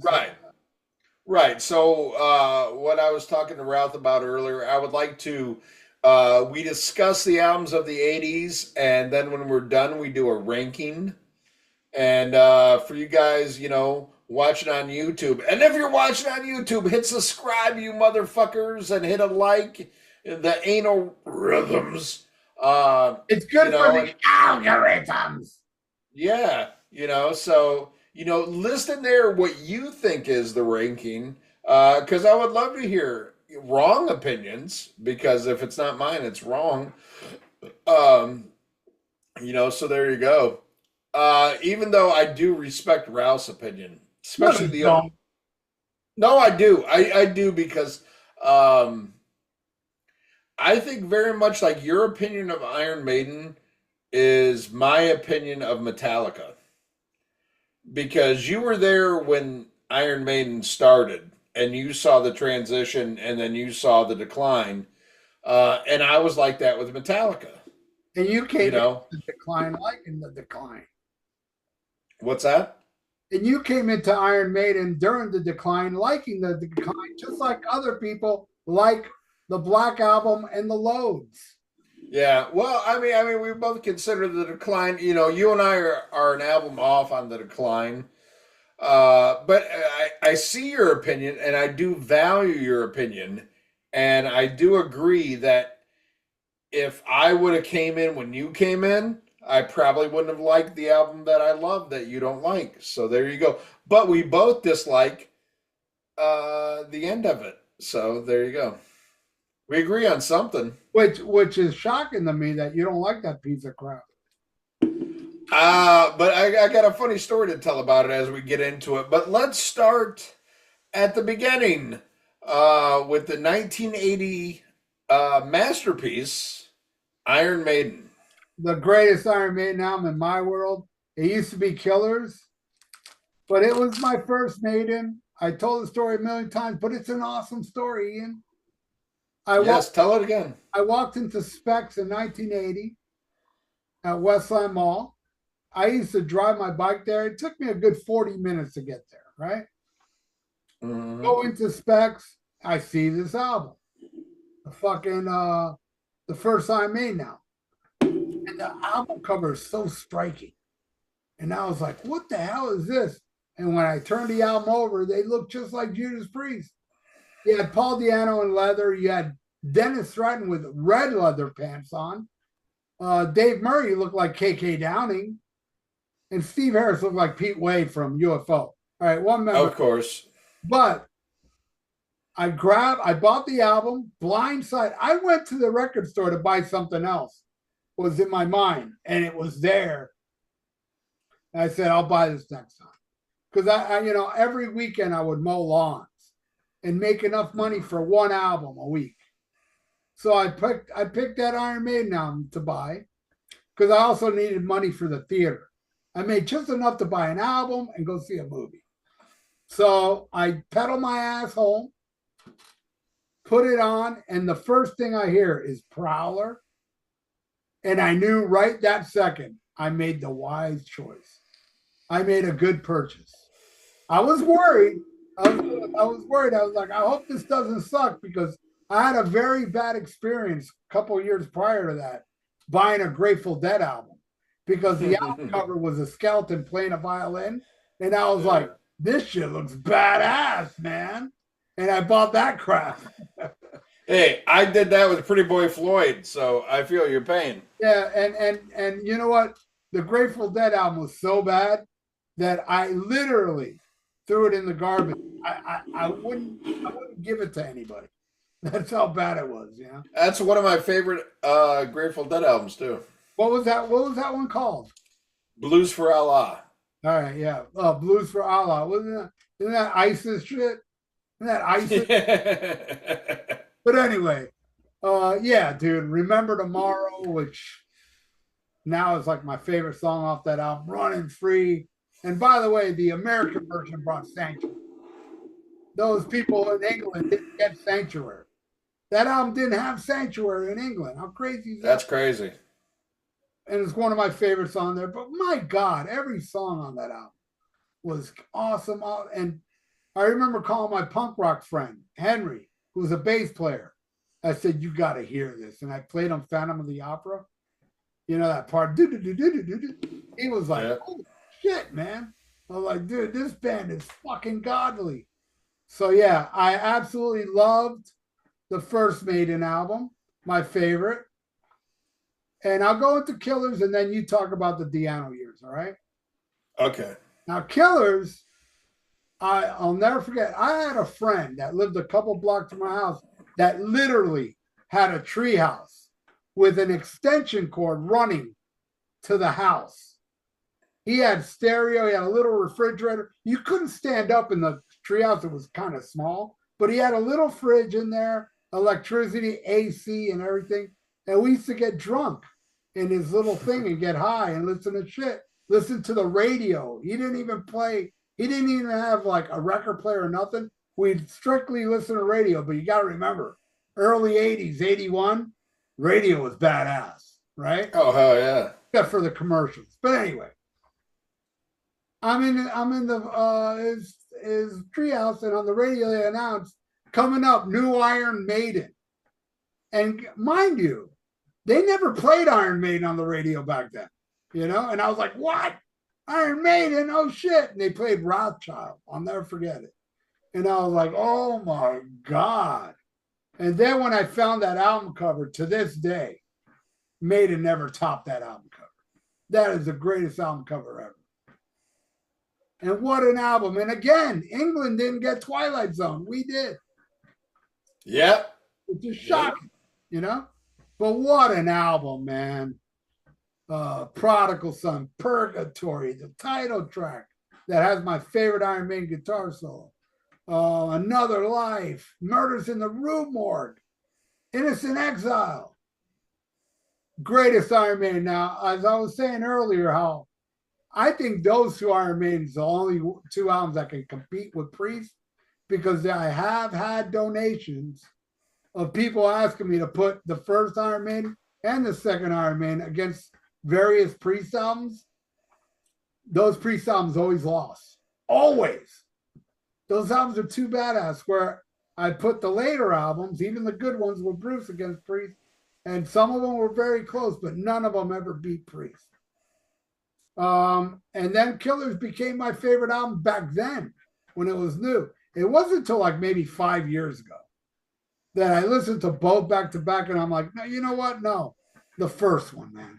And also, I love the production of the first album. Love it. Steve Harris hates it. I think it's amazing. I love the sound of that out. I love like Running Free, the middle section. Sounds like a chainsaw. Fucking badass. That's what I feel about the Diano album, Ian. All right. Well, man, I gotta agree with you. I mean, definitely different timelines. Um, we'll get into it more later. But my first Iron Maiden album was Somewhere in Time. So I got the Diano albums, much later, probably I would say around 87, 88. And my first exposure to those songs, of course, were like the Bruce versions on Live After Death. And I dug them. To me, it was weird, like they even had another singer. And then I got them, and I was like, wow. Particularly, I would say the first album. The first Iron Maiden album really blew my mind. I mean, it was just like I loved every song except for one, which is funny because it's considered a classic now, and it is the picture that I have behind me. Phantom of the Opera, I didn't like, but I liked every other song on the first album. But Phantom of the Opera, for whatever reason, I was like, because I got the CD version of Live After Death, which did not have Phantom of the Opera. If you bought the vinyl version, you had like all like the old Diano shit. I mean, there was some Diano shit on the original, but there was more Diano shit on, if you had the vinyl version. Um, but besides Phantom of the Opera, man, I loved every fucking song. I mean, and particularly Prowler. I mean, oh my God, just like wow, wow, wow, wow. It just so good, Oh my so God, good. Prowler. Yeah, exactly. And then when I got Killers, it's funny because now, spoiler alert, Killers is my favorite Iron Maiden album. Um, but that one took me the longest to get into. And I don't know why, because there's songs like I really loved on it, but there was just something different about it. And I came in during the Bruce era, so I definitely gravitated more towards that. Um, but as time goes on, and it's funny, like what Ralph says about like up until 5 years ago, Killers was his favorite. I would say up until 5 years ago, the first album was my favorite, and now it's Killers. Um, I just fucking love it. I mean, Killers to me takes everything that you had on the first album and takes it up a notch. And I'm like Ralph, I don't hate the production on the first album, but I understand that it's much better on Killers. Martin Birch comes in, it's next level shit. And I love Dennis Stratton, but I also love what Adrian Smith brought to the band. A huge Clive Burr fan, and that's something that took me like years to understand. For a long time, I was like most people, was like, "Oh, Nico's Iron Maiden," and I love Nico. I love his personality. I love his drumming. But as a music fan, and like going back and listening now, like I understand that there was an X factor that Clive Burr had that I don't want to say Nico doesn't have, but there was just an energy and a power to Clive Burr's drumming that is just fucking phenomenal. And I think that Nico had it on the first couple albums, but then I think he lost it. But all this shit with Clive Burr is like, fuck, holy shit. But as it stands now, Killers is my favorite album, and I listened to it today, and I'm still blown away. Like fucking years. Like, okay, the first time I listened to it was probably like 88. We're in 2024 now. And it's still like fucking sounds fresh to me. Sounds fucking amazing. Um, I love it. I love fucking Iron Maiden and the Diano years. To me, that is like fucking. You can't beat it. And it sucks that Diano never found like another. He needed to find a band with another Steve Harris, and unfortunately, he never did. A lot of people are like, oh, he can't sing like Bruce Dickinson. I think Diano's voice is amazing. I think it's better. He did incredible shit, but Diano is a Stephen Pearcy. He is a Vince Neil. He is a David Lee Roth. He is as good as the musicians he works with. The better musicians he works with, the more it brings out in him.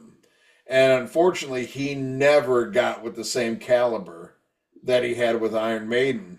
And I think that's unfortunate. That, I know at one point we were supposed to do an interview with Diano, and that's one thing I wanted to ask him is like, did you ever think about writing, is there anybody in Iron Maiden you're still friends with that you would consider writing a song with? Because I think he needs that, like, musically. Like, if you set up the music with Paul Diano, he's going to fucking deliver, and it's going to be fucking amazing. But if you leave him to his own devices, you're going to get some substandard shit. Like the new Paul Diano album, I was surprised. I really thought Ralph was going to shit all over it, and he liked it. I thought it was fucking horrible. And I love Paul Diano, but I thought, the songwriting and the structure and everything, I was like, ooh, this is like Trickster shit with Paul Diano singing. I thought it was really bad. But I think the guy's amazing and so underrated, and people are like, think that he's so far removed from fucking Bruce Dickinson. Like, you got your head up your ass, because to me, he's just as good, if not better. But I don't think he could write songs like Dickinson can, and that's the sad thing. But I love him. And then you get into fucking Made in Japan, which, Yeah. holy shit, I've always loved Made in Japan. Yeah. And then as I got, you get older, and then, the internet, you could find the full concert that shit was taken from, because the original Made in Japan was an EP, but it was fucking amazing. And in the U.S. it was still an import. It wasn't like an official U.S. Oh no, release. it was. It was. Was it? Yeah. Was it? Okay. But years later, you could get like the full concert, and it was like, wow. I think that would change a lot of people's mind if they listen to the full version of Made in Japan when you hear the full concert, and you could hear what fucking Diano does and like the power of the band at that time. Fucking incredible. Love it. Love it. You a big fan of Made in Japan, Ralph? Oh yeah, man. I think it's their best live release. Nice. I would say it's their second. And I'm talking the EP. I mean, I own the full version. The full version was never released officially. Right. I got a bootleg I bought in a store many, many years ago. Right. And it's a full show of them playing Japan, but the songs that are on the EP, Running Free, Innocent Exile, Rat Child, and Remember Tomorrow, are different versions on the full version. The full version, they're different. So the full version of Made in Japan does not feature. It's a different show, yeah. The same performances on the EP. But that EP is fucking amazing. I want you to sing for me. Fucking ripping EP that I've owned since it came out. I owned it before Bruce was in the band. I got what's my second favorite Iron Maiden album cover, Eddie with the samurai on fucking on Made in Japan with the spotlights. Fucking awesome, man. I love Made in Japan. Big fan. Big. All right. Well, I mean, here's like, something you have a unique perspective on, though, is like you go from knowing the first two albums and loving that shit to all of a sudden you find out that singer's gone. Now they got this new guy, Bruce Dickinson. Were you aware of Samson before No, that? Okay. So when you find out Number of the Beast is coming out, did you already know before that there was a new singer, or was yeah, that like, okay? yeah, it was in the Oh, magazines. Paul Diano's out. They got a new singer, and I loved it. I love Number of the Beast. I was a big fan of it, but even then, I thought I like the first two albums more. But I'm digging this Bruce Dickinson guy. He's fucking awesome, and he was awesome on that album. He's amazing. That to me is Bruce's best vocal performance. And if you listen to the live album, which blows away Live After Death badly, which live at Hammersmith? dude, Beast over Hammersmith, Bruce Yeah, Beast over Hammersmith. Bruce Dickinson sings so godly on it. So amazing. On and the band is firing in all cylinders. That's an amazing. I bought that. They re-released it. Number of the Beast with Beast over Hammersmith. I bought that on Yeah. I don't have it on vinyl. I have the remember when they released the Iron Maiden thing that came like in the fucking treasure chest and shit? Yeah. Yeah, I've got that on CD, and I've got the Red Velvet one, which is the I believe that's the original one. The second pressing had the blue vinyl. I have the red vinyl that's got like the Eddie scroll and all this shit with the B-sides and all that shit. But that live at Hammersmith is fucking amazing. And I also want to bring up that which we didn't bring up was I think the best version of Phantom of the Opera is the live B-side from Ruskin. That version was filmed, by the way. There's black and white footage of that same concert. I think that live B-side blows away the studio version. I love the studio version. And also the B-side to Burning Ambition, which is a very commercial song. And what was the other one? Oh, I Got the Fire. Live with piano. It was pretty bad. The horrible Montrose song. It's a great song. It's horrible when the Montrose did it. But I like even Bruce's version with Iron Maiden. And piano. I think they're smoking song. But yeah, the original sucks. But yeah, those B-sides are great. And Women in Uniform was love it. I love the song, but it was a cover that they were kind of pressured to do. But yeah, it's cool. It's the original lineup. They could do no wrong. That band was so badass, man. What Dennis Stratton does in Strange World, unbelievable. He gets no credit, man. What a great guitar player he is. Yeah. And I got to see Dennis Stratton live once with Al Atkins at a Tampa festival. I forgot what they call themselves, but it was all right. They did Victim of Changes, Drifter. Yeah, Drifter. Yeah. Drifter was a song that they performed live with Stratton. Okay. But anyway, yeah. So go into the Dickinson stuff. Yeah.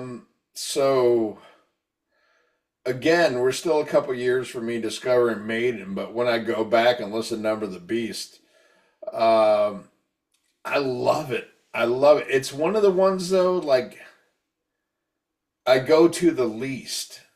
Probably like with Black Sabbath. I understand the importance and of everything that Paranoid is. I compare like Number of the Beast to Paranoid. Love it. It's perfect fucking shit. But I don't listen to it because of the burnout factor. But I will say I love it'd be funny when you see my ranking. But I think I love Number of the Beast more than you, Ralph, because I love two songs that you don't love and that Stephen Harris doesn't love. I love Gangland and Invaders. both of those songs I've always loved, and the one that I like can't stand is strong, but I don't like it is fucking Total Eclipse. Oh, I love that. I've I've never liked Total Eclipse, and Steve Harris has gone on record saying this should have made the album. Those other two shouldn't have. Not a big fan of Total Eclipse. But other than that, I mean, goddamn, Children of the fucking Damned, Hallowed Be Thy Name, Run to the Hills, the title track. I mean, it's just fucking, and I love Gangland, and, Invaders. I love those fucking songs. I think they're fucking great. I just don't listen to this album as much because of the hits and the it's like I love Run to the Hills and all that shit, but it's like, oh, do I need to hear it? So if I put on an album, I'm not going to put on this one, but I totally acknowledge the importance and, why it's what it is. And wow, what a fucking, you follow up Killers with this. And it's one of those ones where I can't fault somebody if, I think Killers is their best album. And if somebody says, no, it's Number of the Beast, I'm like, okay, I ain't gonna fight you. You know who thinks Number of the Beast is the greatest album ever made, period? Who? Brian Slagle from Metal Blade. Oh, yeah? But I can't argue that. I mean, because, seriously, if you go track for me, because I know you don't like a couple of songs on the album, but for me, it's just as fucking metal and as important as fucking Master of Puppets, Ride the Lightning. It's one of those where like every song is like, holy shit. And what it meant to metal and what it did for metal at its time. And, I was looking, researching this episode. I saw Killers made like 78 on the US Billboard 200. And for Killers to make 78 in the year of its release, 81, would be like going to number one now as far as record sales. Because if somebody has a number one record right now, it doesn't mean shit because 5 people buy records now compared to when Ralph and I grew up. So for Maiden to do that, and then this shit and changing a singer and doing all that, and this fucking, look at this iconic art behind me with fucking Eddie, and the puppet strings over the devil. Holy fuck. It's just killer fucking shit. Did you see Maiden on this tour? No. Or was it Peace of Mind was your first? Peace of Mind was my first. Okay. All right. Well, when I went to go see Judas Priest on Scream for Vengeance, it was billed as Iron Maiden with Judas Priest. And even a guy in the balcony had a banner of Iron Maiden. And it was Uriah Heep that night. But yeah, first I saw Maiden, the headline. But no, man, I love this shit. It's fucking incredible. But I'll take the next one, which, holy shit, what a fucking amazing album. And that is this one, Peace of Mind. I should talk about Number of the Beast real quick. Okay, go ahead. I love the album. 22 Acacia. Hallowed Be Thy Name is my favorite Iron Maiden song, Bruce Dickinson. I love Run to the Hills. I love Number of the Beast, The Prisoner, Children of the Damned. All fucking awesome. Oof. All awesome songs. Gangland and Invader, it took me about a couple of years for me to realize I didn't like those songs. Because every time I would listen to the album, I'd be like, but because it was part of it, So I was kind of fooling myself. I kind of liked those songs when I first had the album, But then after a while, it was like, man, I started lifting the needle and starting the album with Children of the Damned. And then lift the needle and put that name after Run to the Hills. the B-sides, oh my God, terrible live version of Running Remember Tomorrow with Dickinson, ruining it. And what was the other B-side for that album? They did it was Total Eclipse. All right, going to the first time I saw Iron Maiden live with Peace of Mind.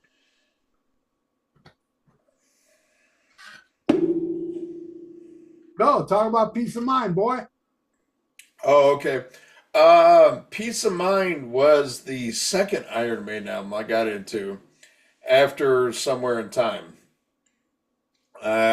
Met a friend, Paul Turngren, and he turned me on to this. He's like, "Oh, you got to check this out." Yeah. I hate that guy.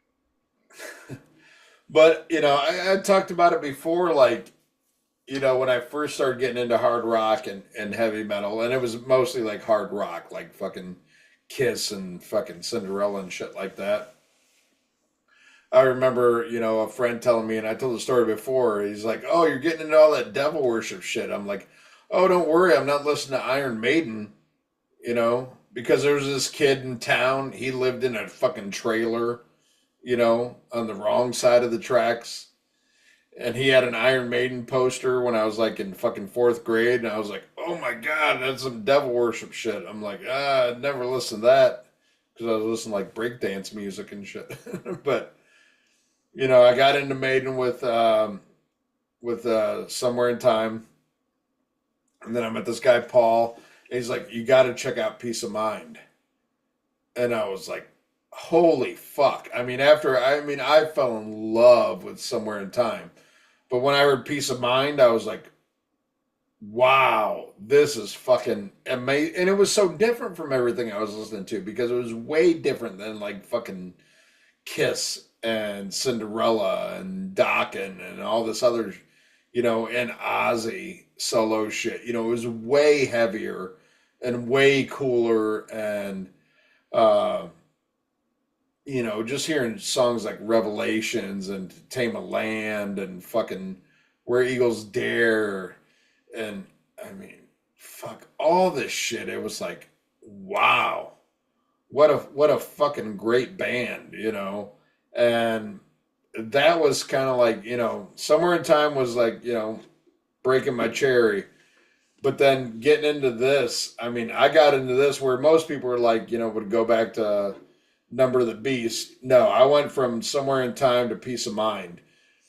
And even though, there was newer shit at that time, there was Power Slave, there was Live After Death. But I went from Somewhere in Time to Peace of Mind and never looked back. I think this album is fucking incredible.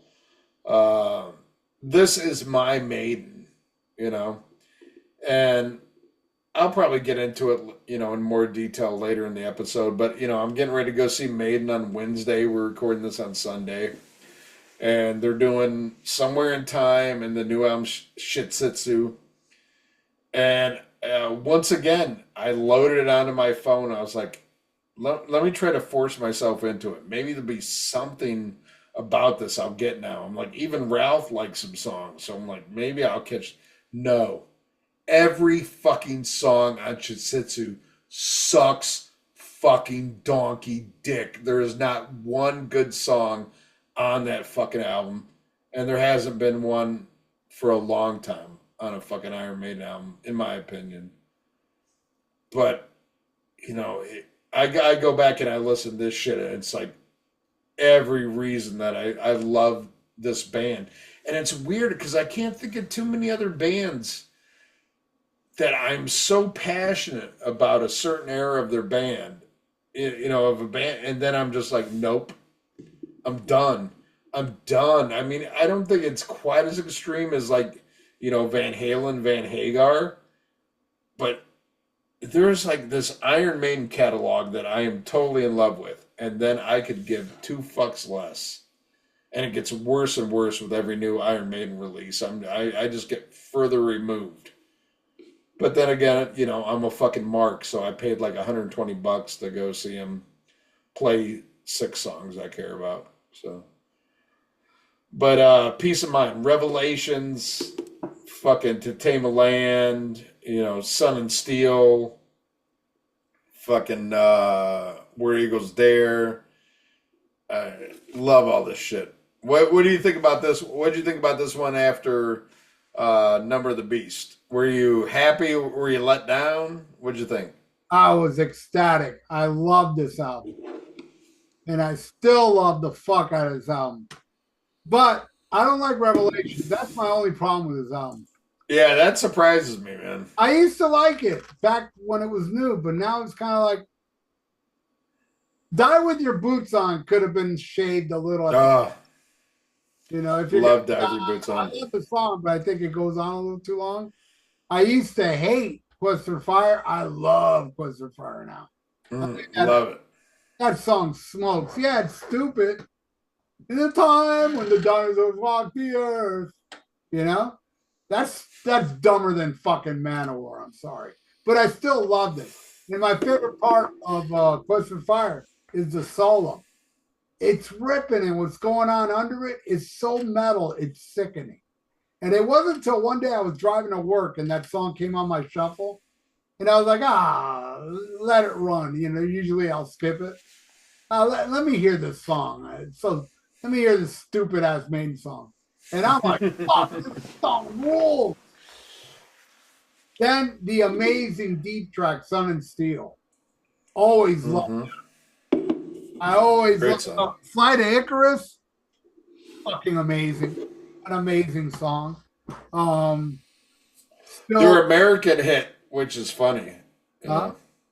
Yeah. It was their American hit, and they refused to play it here for a long time, too. They hate America.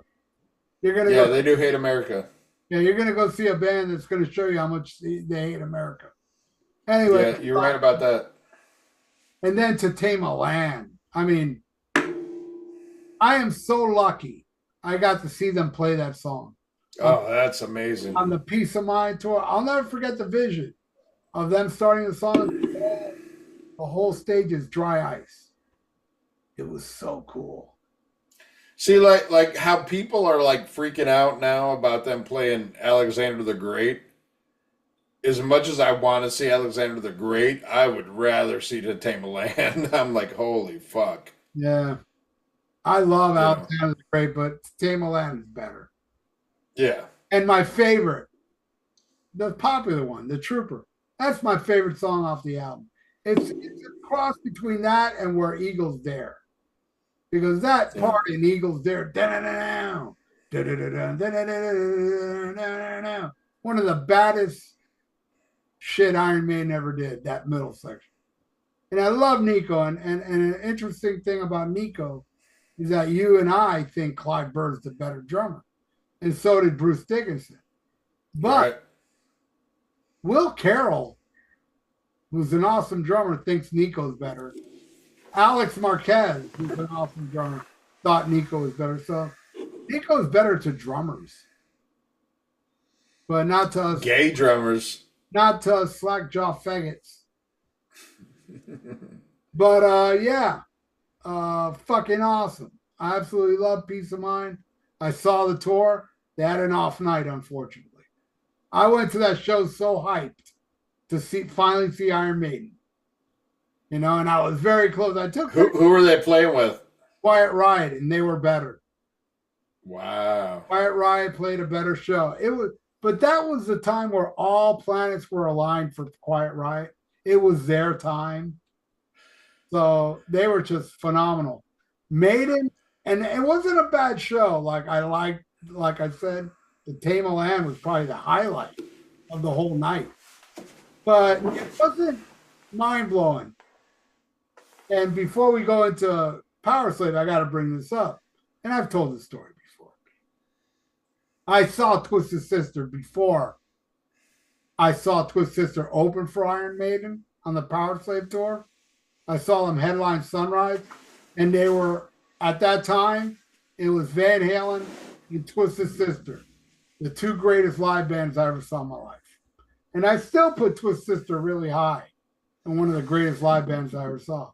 So when they came back opening for Iron Maiden, I was telling all my friends, you're about to see Iron Maiden get their asses handed to them. But Twisted Sister's gonna fuck them up, right? Twisted Sister goes up on stage. Dee Snider gets in a fight with a guy in the front row for about 15 minutes is going on with no music playing. And then when they go back to play music, JJ takes the mic and said, "Hey, we're not, because of what happened, we can't play The Price tonight." And the whole arena booed because The Price was the new single. Everybody was booing. Everybody wanted to hear The Price. And I'm thinking, why would you announce that, you idiot? And I thought I thought Twisted Sister sucked. Then Iron Maiden comes out. Holy fuck. And Greg Barnes, our little homo friend, Greg Barnes. Yeah, he's not gay. Found me a bootleg of that Hollywood Sport 20 Power Slave show. And I've been saying it all along.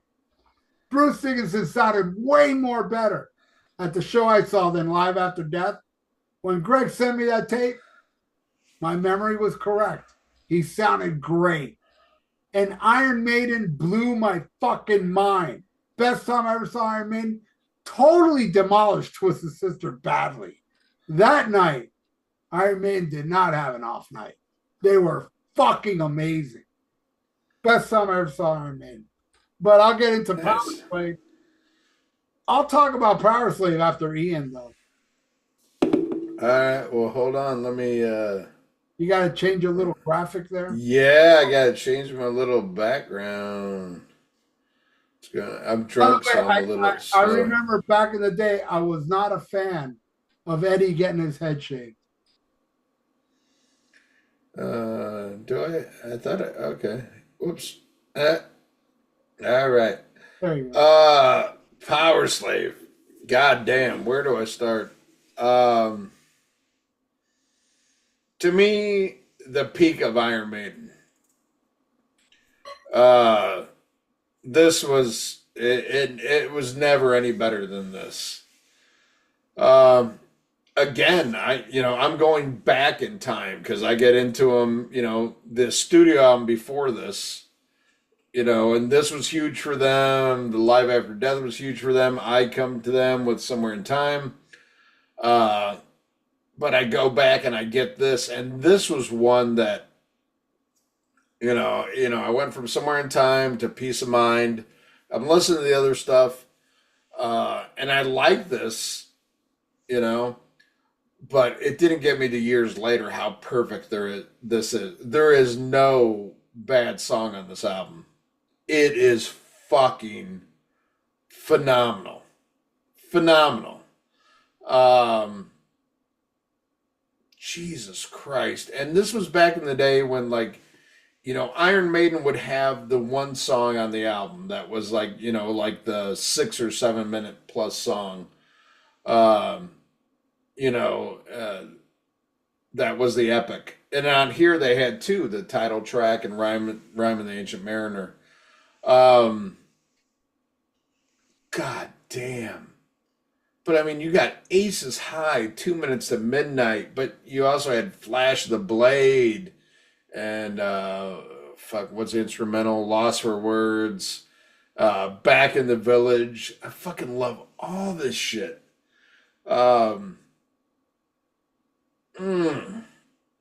See, this is an album that makes this shit hard to rank these motherfuckers that we're gonna do later. Because this is incredible. But this, to me, is the apex of Iron Maiden. Not my... I don't know. It's hard to say. Is it my favorite? I don't know. Fucking no. It's my most listened to. It's my second most listened to. Second most listened to by far. But holy fuck. Iron Maiden in 1984. Real Metal was still on the charts. I mean, you had fucking... Ozzy, Dio, Sabbath, all this shit. This is before fucking cock rock took over. Even though you had cock rock bands opening up for Iron Maiden on this tour, like I think Motley Crue, did some Shout at the Devil tour, opening up for that. I remember Tommy Lee. They weren't cock rock then. Yeah, but I mean, Tommy Lee was talking about opening up for the band. You know, and watching Nico and, you know, saying like Nico was like an octopus. He was like blown away by his drumming and shit like that. So, but I mean, what I'm getting at is in 1984, it was an era where traditional metal was at its apex, and you know, it was popular. You know, you fast forward 2 years, you had to be a good looking band and you had to have the ballad, you know, and all this shit. But in 1984, it was all about who was the bad motherfuckers, man. And this was,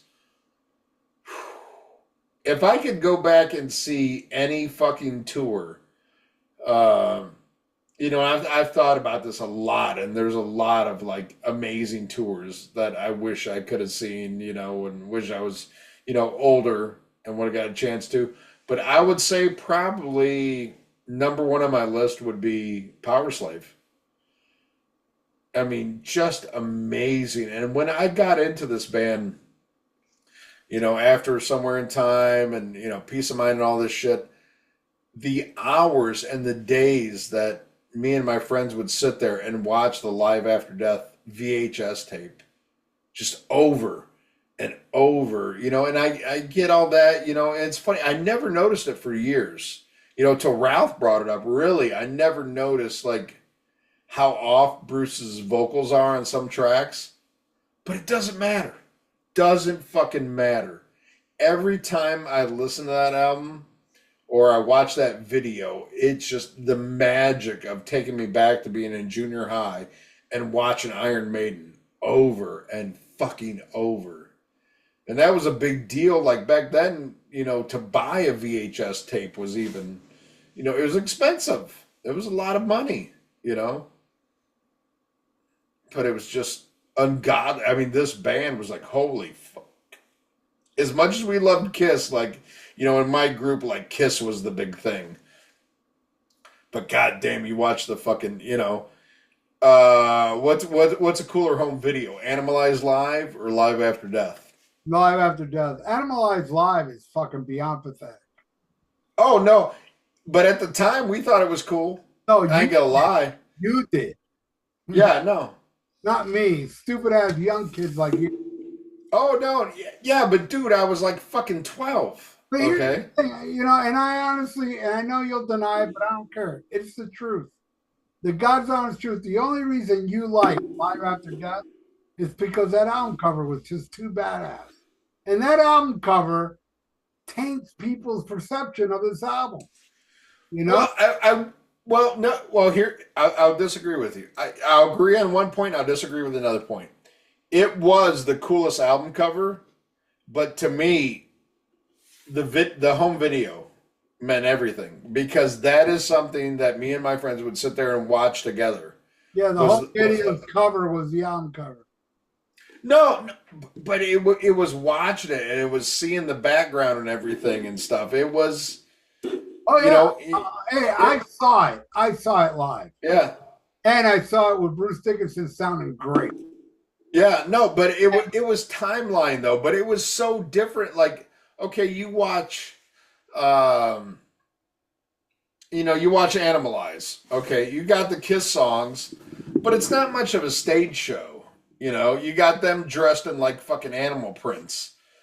But you watch the fucking Maiden video, and not only did you have the superior songs, but I mean, there was the fucking Eddie mummy. There was all this shit. I mean, the background and everything. It blew at 12 years old. It blew our fucking minds. And I don't know how old I was, but it blew my fucking mind. You know what it is? Going to see them, right? Seeing that big Eddie come out, doing that thing, and then later on, even a bigger Eddie comes out from behind the thing. Oh yeah, it was mind blowing. That stage show, Iron Maiden never topped. Ever. Never. It was the greatest Iron Maiden show I ever saw. Yeah. And I will tell you, you know what my second favorite is? And in some ways, it was kind of better than the Power. You said Peace of Mind, right? No, Peace of Mind was an off night. I thought that retro show somewhere back. I didn't see that. Not somewhere back in time, but it was everything up to Power Slave. Right. That show was in a way, it was better than the Power Slave show, but it didn't have the same atmosphere and vibe that the original Power Slave had. But that other show, I've never seen them do Children of the Damned. They played it that night. And I was like, holy shit. It was a great, and the whole stage was the Mummy, the Power Slave. That was the stage of that retro show. Yeah, Power Slave. Are you done talking about Power Slave? Yeah, go ahead. Power Slave, to me, I agree with you. Not one bad song. I can pick a bad song off the last two albums. Not one bad song on Power Slave. I'll never forget the first time I heard this album. It was my friend Emilio. Me and my friend Emilio, who I'm still friends with, by the way. Down by the schoolyard. Yeah. Me and Emilio down by the schoolyard. Me and him used to do this thing called, what was it called? I think it was called Labor Pool. Is that a thing? Labor Pool? Whatever. Me and him would go in his car to some office in Miami. And from there, they'd give us a paper. All right, go here, go there. Every time we go there, they'd send us to a different location to work for that day.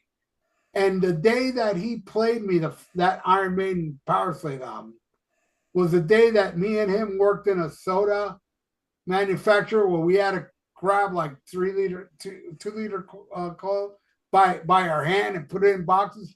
Man, this part of my hand hurt so much that day. I'm picking that shit up all day. But anyway, we heard Power Slave on the way there. And then when we went out to lunch, we listened to the rest of it. And he just bought it. I mean, I even remember him taking the wrapper off the cassette. He just bought the shit. And I got the new Iron Man. I was like, oh, cool, you know? My God, the first time I heard that album, I was like, fucking A. This is fucking beyond. I was like, God damn, this band refuses to suck. You know? I was like loving everything this band was releasing. Sure, it wasn't as good as the first two, but I still loved the fuck out of it. And the one song that gets slammed a lot, and it's like one of my favorites on here, is Back in the Village. Love it. That song gets bashed a lot. I love the fuck out of that song. I made a video for it. The Duelist, Flash of the Blade, 2 Minutes to Midnight. That fucking line, cut the meat and look at the gravy. I love that fucking part. And of course, Aces High. Rhyme with Ancient Mariner and Power Slave are godlike, man. What an amazing, powerful album Power Slave is. And I love the fuck out of that album. That album badass. Indiana Jones was here. You know that's written on there, on that album? No, I don't know. It's very small. It says, Indiana Jones was here, 1947. It's somewhere on that album. I think it's on the back of it. But yeah, I love it. What's next? Power Slave. Somewhere. Well, I mean, let's hold on a second here. Let's talk about the one you got issues with, man. What a great album cover! I got to give it that. This one right here. That album cover is godly. Did you initially not like this, or was this something like, you know, years later you were like, no, and automatically, I bought this. Really? I bought this album. That album is chock full of cool shit. It brings a book inside. All right, hold that for a second. Hold that thought. I gotta switch headphones, so give me a second.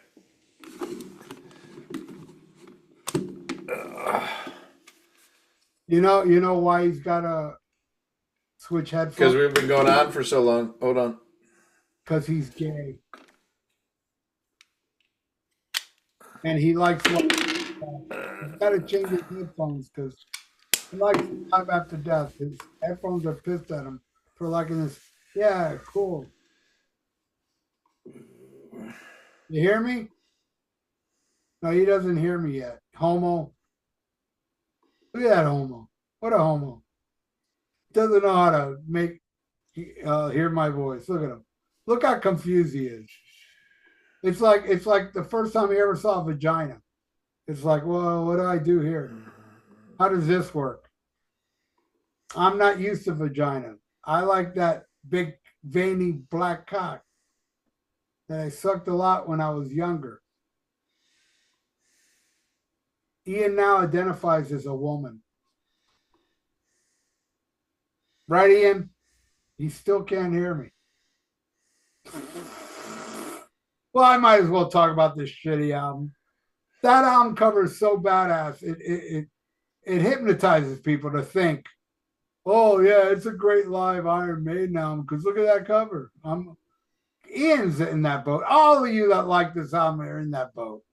It's because the album cover is so cool. You know, it's horrible. The first time I heard this album, right away I knew, like, God damn, Bruce don't sound too good on here. And yes, I know he sounds better on the Hammersmith portion of the show, but I prefer all the studio versions of the Bruce Dickinson song, and of course the Deanna. Phantom of the Opera, yeah, Bruce's voice don't sound shot on that, but it's not as good as the original. Neither is 22 or Acacia Avenue. What else was on? Die With Your Boots On. What else was on? Whatever. He sounded better on that, but just doesn't work. Hey, Ian, you still can't hear me, man? Fuck. This is going to be bad. I'm going to have to put this episode up on YouTube in 2 parts because I can't render videos now on my Vegas. For some reason, it turns us blue. We turn blue. And I know if I put the video up, everybody's going to be complaining. Why are you blue? Why are you blue? Because when I do the Only News That Matters, at the end of it, Robert Shaw and Richard Dreyfuss are blue. And I get comments all the time. Why are they blue? Why? All right. Ian, hello. Is he froze? I think, no, he's not froze. Hello? You can't hear me? The fuck, man? Can you hear me? Now I can hear you. Can you hear me? Can you hear me? What a disaster this is. I'm sorry, everybody. Ian's gay. Hello? Hello? This sucks. Can you hear me? Yeah, I can hear you. Can you hear me? No, you can't. We're going to have to do this episode, the part 2 later on, all the way up to Live After Death. And then I guess we'll go into Somewhere in Time. And it's just, now he's gone. This is going to be a 3-parter.